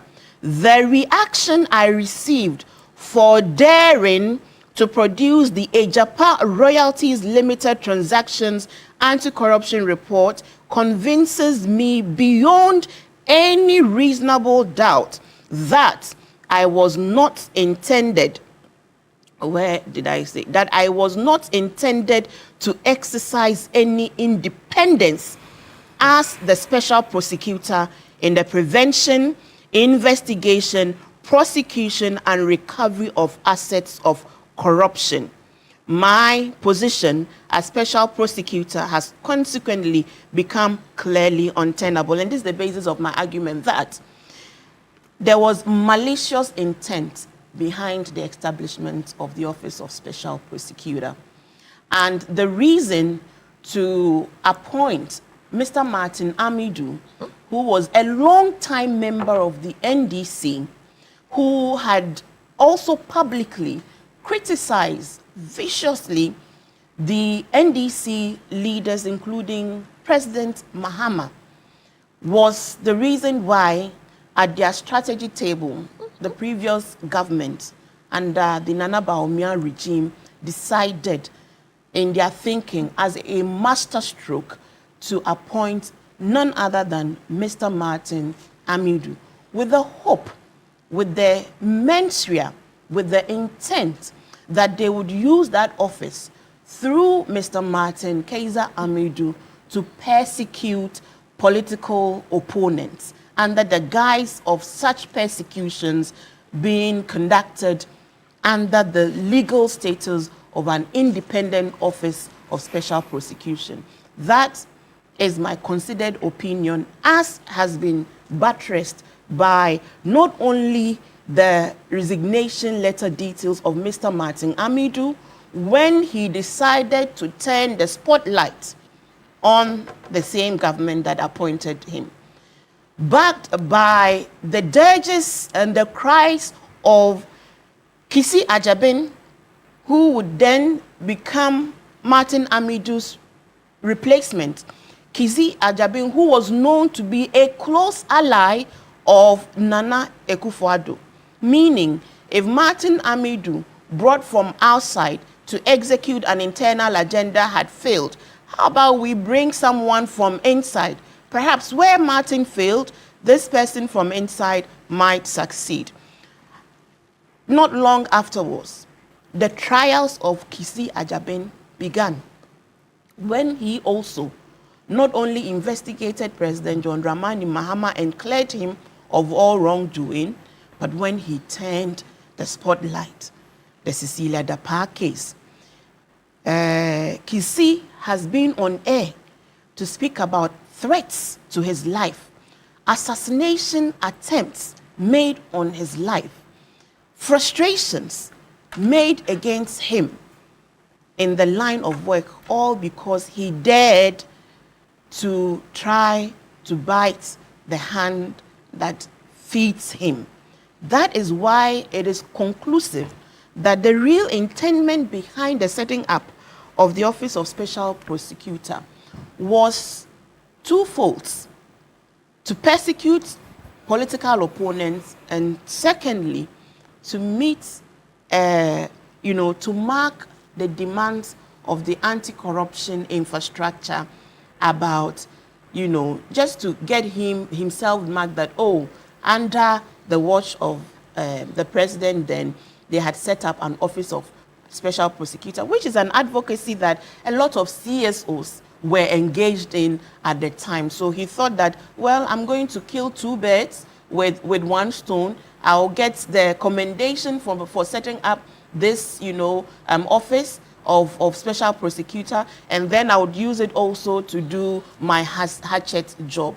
But unfortunately, I think they underestimated the individuals involved in, in that particular office. So for those that believe that perhaps the office should be scrapped, it is because they know that in truth, especially if you compare the administration of the NDC administrations under Mills Mahama, and then Mahama, and now Mahama, where under their watch, the fears that a sitting attorney general, who is the legal advisor to the president, cannot in good conscience prosecute members of his own government, even when the previous John Mahama administration was under a lot of attacks. They have proven, and they proved then, that the Attorney General of an NDC administration was capable of prosecuting its own members. But the point is that the Attorney Generals have not been consistent with prosecuting cases, especially involving their own. And I don't dispute it supports the point you made earlier, that a lot of the time, you do not see prosecutions or allegations coming out until governments have gone and new ones have been elected. So that is true, and I'm saying that to test the commitment of a government, to fighting corruption, you must look at the tenor of that government and what they did. And I'm saying that evidence is there to prove that under the NDC government, that philosophy did not find expression, because under the NDC government, members of the NDC were not only investigated, prosecuted, they were even jailed under the same Attorney General, not this current, under the Office of Attorney General. And John Mahama Chapter 2, the same indications arrive. Members of the NDC are under investigation, as directed by the Attorney General. So for those who are saying that it is possible that we can have an Attorney General, even though the dominant view is that many a times, an Attorney General of a sitting government may not, undertake several of those, prosecutions internally, but we have evidence to show that it has happened. These are not contested matters. They are clear evidential, issues that show that under the NDC. So perhaps those who have brought this matter believe that we have anti-corruption institutions that can actually exercise this mandate in collaboration with, the Attorney General's office. On the other hand, those that believe that, those that believe that we should not throw the baby with the bathwater may also have a point. And that's the point the president espouses, that you may have challenges with the way an office is run, but you must know that an office is run by individuals, but the office itself can become a better version of itself. And so those who also argue that maybe the problem has to do with the officer and not the office, it is these other processes that will make that, conclusive statement. But as a government, we are going to wait it out. We don't have an opinion on this matter. The opinion of the president is that it is too early and premature to call for the removal of, or the scrapping of the Office of Special Prosecutor. And again, referring to the last argument you made, it's on that point I want to ask you this question very briefly, and I'll be glad if you could answer that briefly so Madam Amenu can talk. You claim that the rationale behind, of course, that's the opinion you are expressing. The rationale behind the setting up of the Special Prosecutor was so that that office could be used to prosecute people of the persons of the NDC. I mean, the challenges of Kisi Ejaben, for instance, we had members of the previous administration saying that some of the challenges that he came out with, at least they had tried to meet him or tried to solve the problem. If indeed that was the reason, then they wouldn't even attempt to even try to deal with some of the problems that he raised earlier. Well, I can't speak for them. I can only speak to the facts as have been presented by Kisi Ejaben himself, when he bemoaned the frustrations he was going through, when he announced attempts on his life for daring to investigate, when members of the NPP turned their arsenals against him in vicious attacks for daring to undertake the investigations. Mind you, Martin left because of the Ejepa royalties matter. Let me conclude by saying that as a nation, we must have some philosophical conversations, if you bear with me. It's very important about whether we truly want to fight corruption. Because you see, sometimes it is the people, it is the society that corrupts its leaders and corrupts its institutions. And individuals that live within this own society cannot be expected sometimes to be angelic, over and above the demands of those same societies, where when you want to do your work, a chief can call you, a political friend can call you, because of the intertwined nature of our relations, it affects us. And so I throw a challenge to even the anti-corruption crusaders. How far are we willing to go in our quest to fight corruption? Look, people mention countries like China, like the Asian countries like Singapore, India, that they really are not real democracies. They are not real democracies because these are nations that have had one party in office for decades, but whose anti-corruption, infrastructure and accountability is so stringent that they have on their status corporal punishment, death sentences for public officers caught in corruption. In China, that we say is not a real democracy, dare you a public officer steal, you will be killed. Singapore has death penalties. In fact, I heard Lee Kuan Yew speak painfully about the action he had to take against his housing minister, a brilliant engineer who was behind Singapore's housing revolution, which ensured that 80% today, as we speak of, Singaporeans live in their own homes. Because he collected a bribe, he was found to have collected a bribe in the area of millions, he had to face the gallows. Painfully, are we willing to go to that extent to fight corruption? Or we are pretending that we want to fight corruption? You see, trust must be built. And trust is built not only on bold declarations, as I agree. So we cannot build trust because we say that President Mahama wants to rebuild or reset Ghana. It must be followed by bold philosophies. It must be followed by bold declarations. But most importantly, by consistent actions over time to really bring back trust. And these actions that we are seeing is what is restoring Ghana's democracy. But the difficulties remain. How far are we willing to go to curb corruption in our midst? Oh, okay.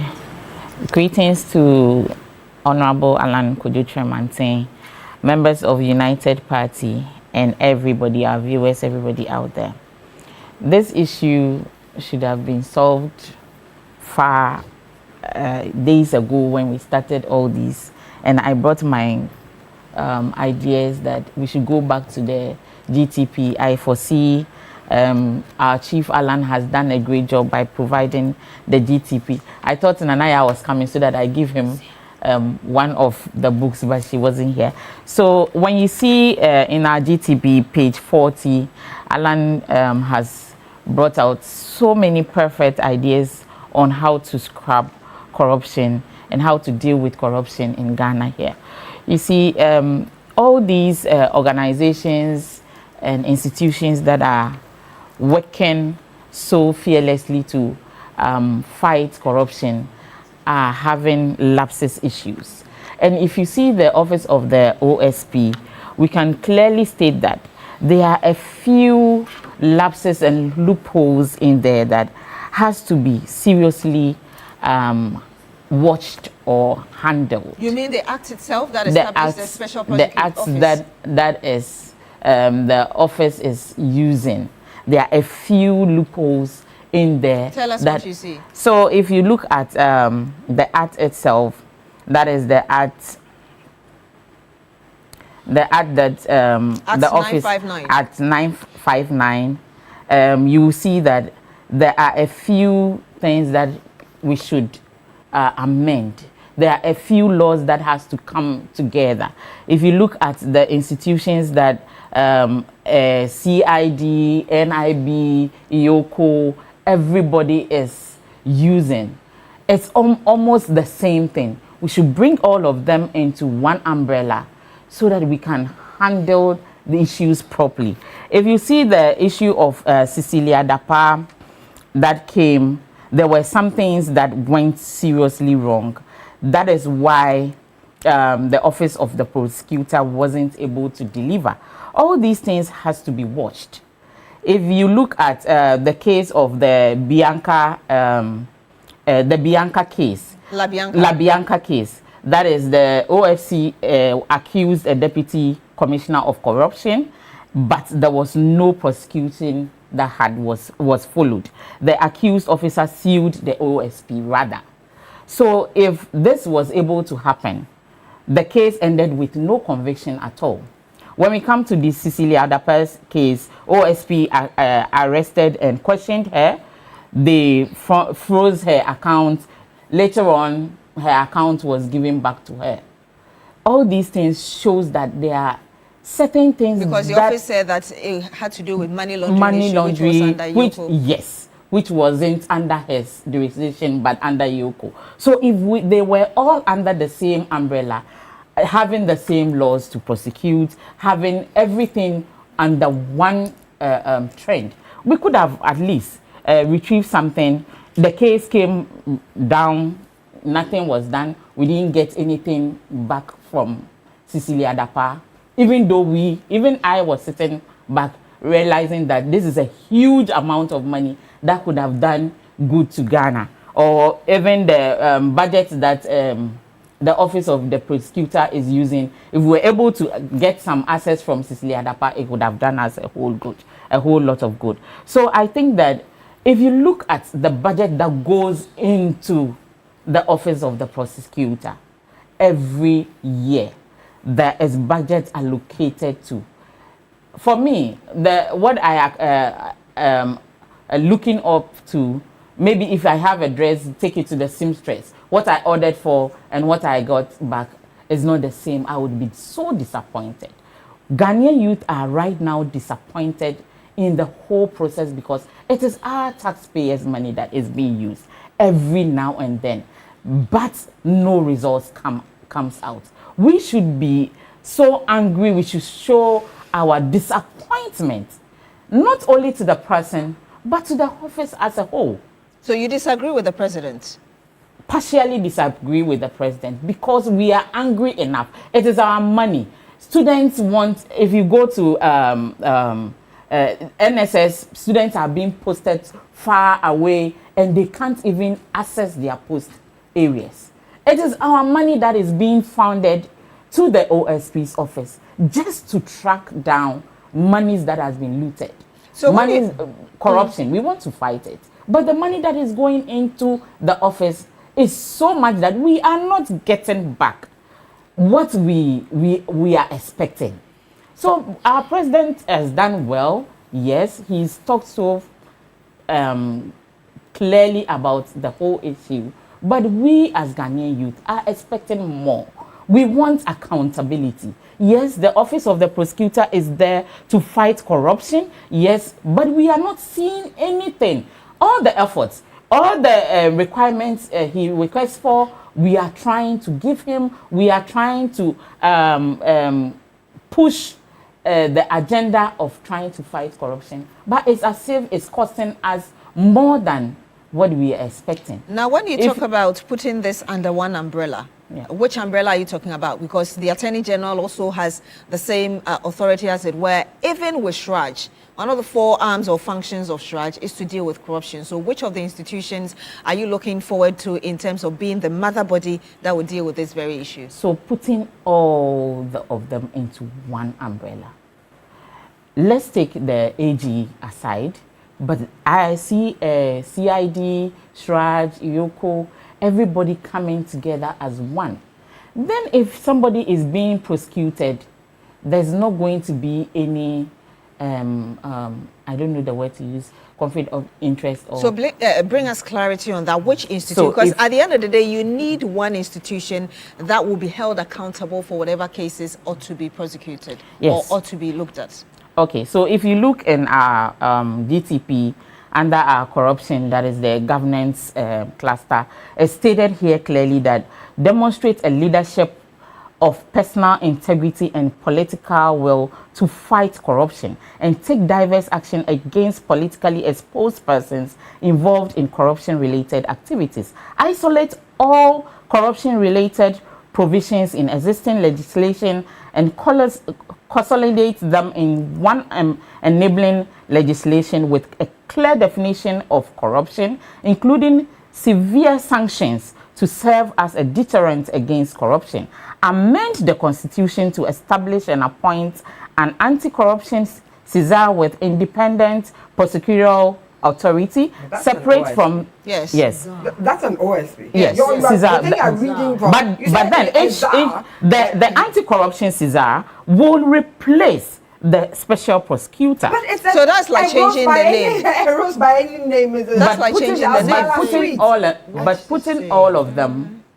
She said one legislation. Please, a second. Let her land with her points, and then I'll come to you, because I realize you have some points to add. So review the Procurement Act to improve inclusive and transparent access to the public, economic and commercial opportunity, whilst reducing collusion. So introduce an anti-corruption Caesar requiring every person as provided under the Article 41F of the 1992 Constitution to protect and preserve public property and expose and combat misuse and waste of public funds. So the point, if I'm getting you correctly, the point you're making is that that name you mentioned, let's assume that it is still special prosecutor. You should have all the other agencies that have such powers consolidated under that. Yes. That's the point you're making. Exactly. So that you have one focus without institutions having duplicity of functions. Yes.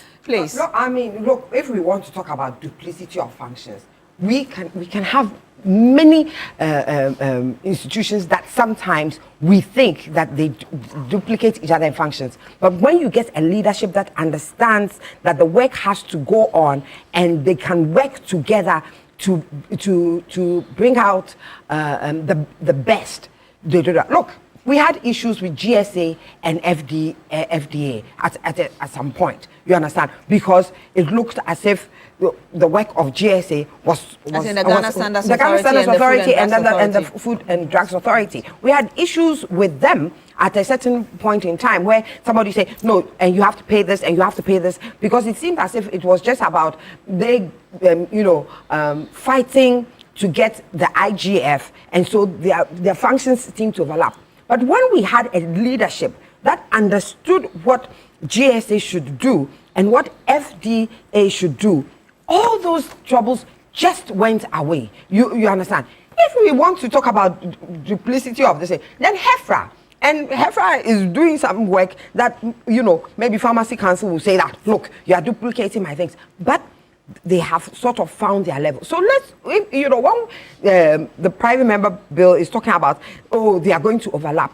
It's a leadership problem. Maybe the leadership then need to, but I mean, that is one thing. And we can have the argument against saying that they are duplicating each other. Let each one, when does it mean that if the special prosecutor takes on the case, and he's taking on the case for Ken Oforiatta, he has not gone ahead to prosecute it to lose. You understand?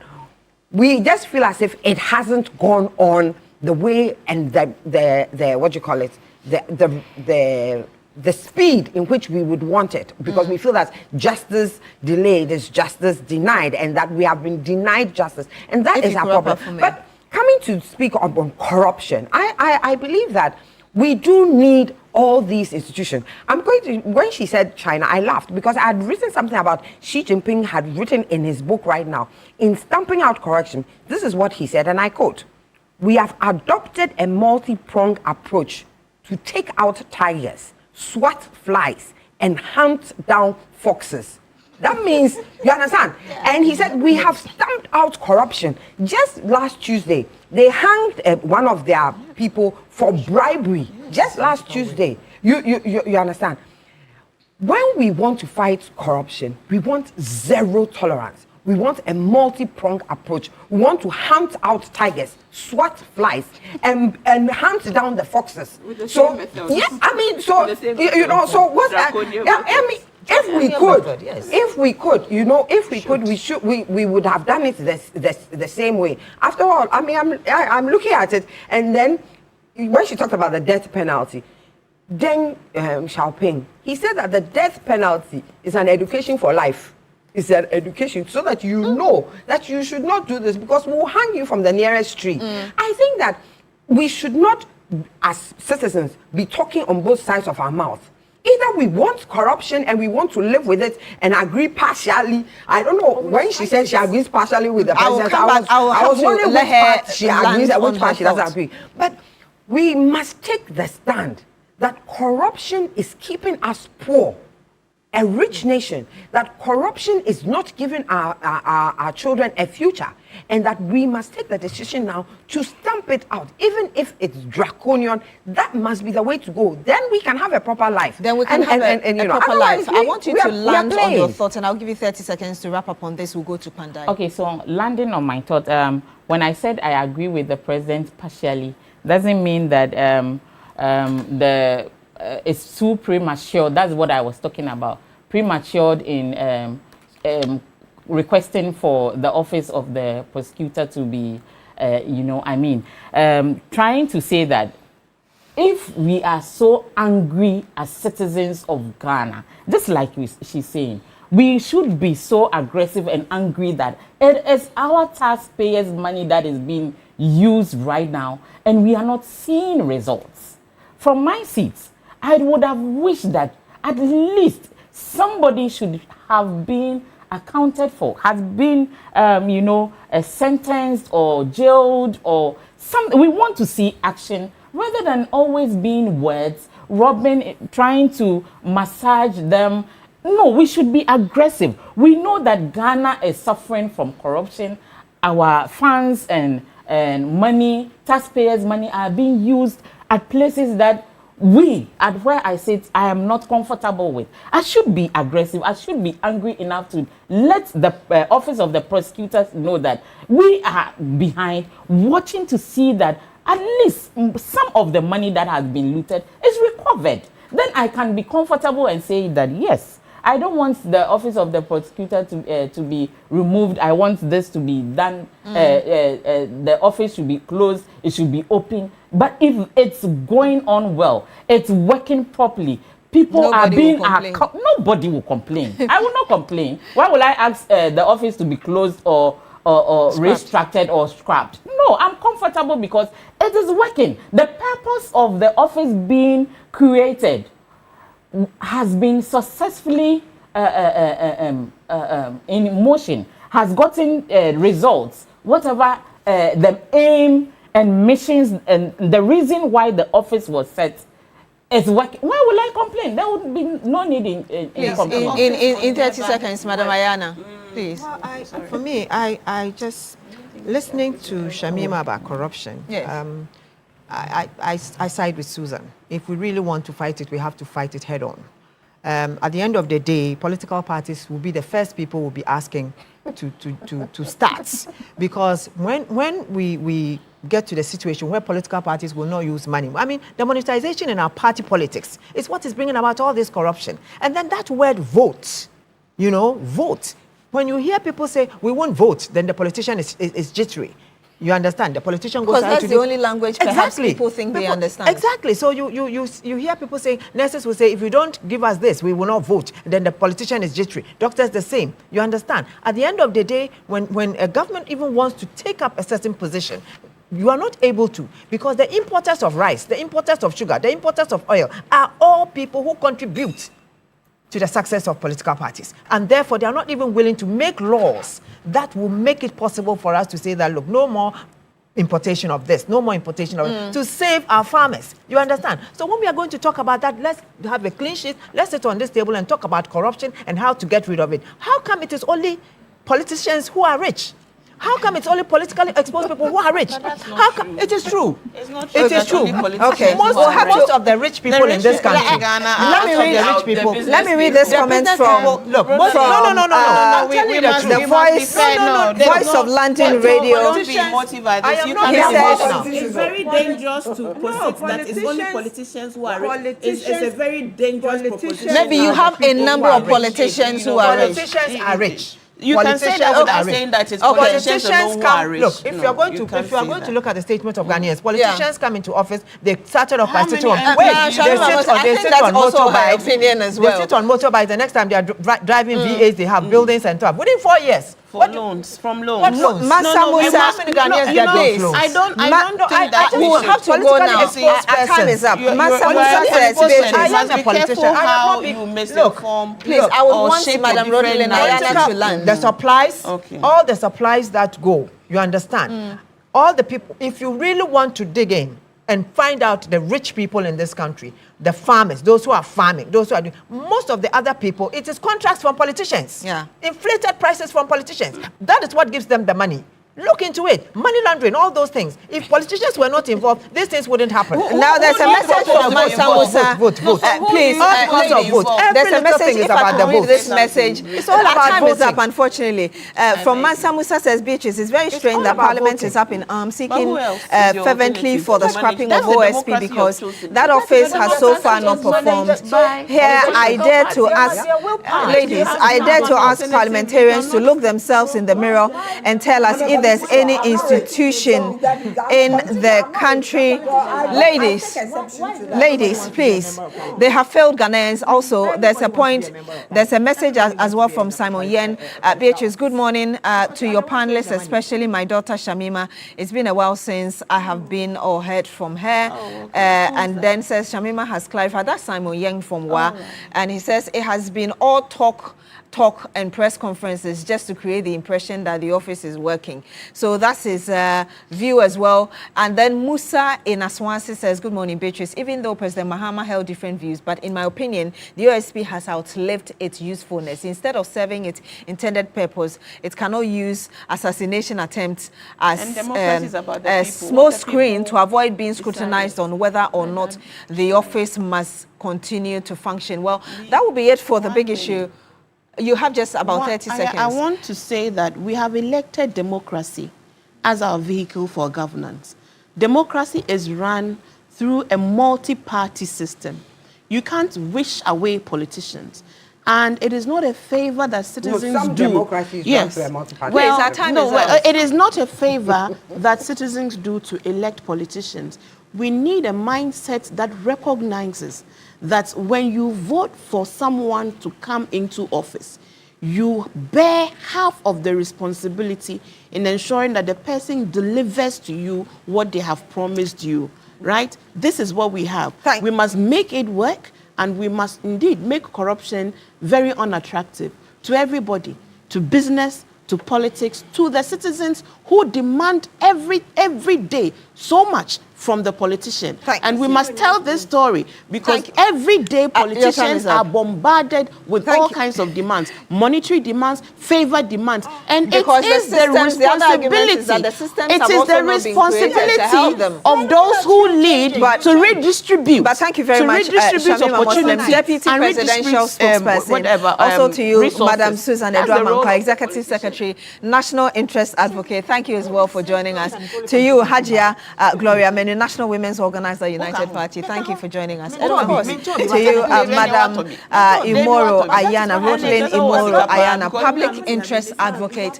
Thank you so much for joining us and for bringing in your thoughts. I want to say a big thank you also to Eddie Joy for my costume, located Eddie Joy at Dansuma, East Legon, and on the La Road. Well, are you looking for a university that will prepare your child for the future? Then Academic City University is the best choice for you. At Academic City, we do not just teach, we nurture creators, innovators, and leaders who shape tomorrow's world.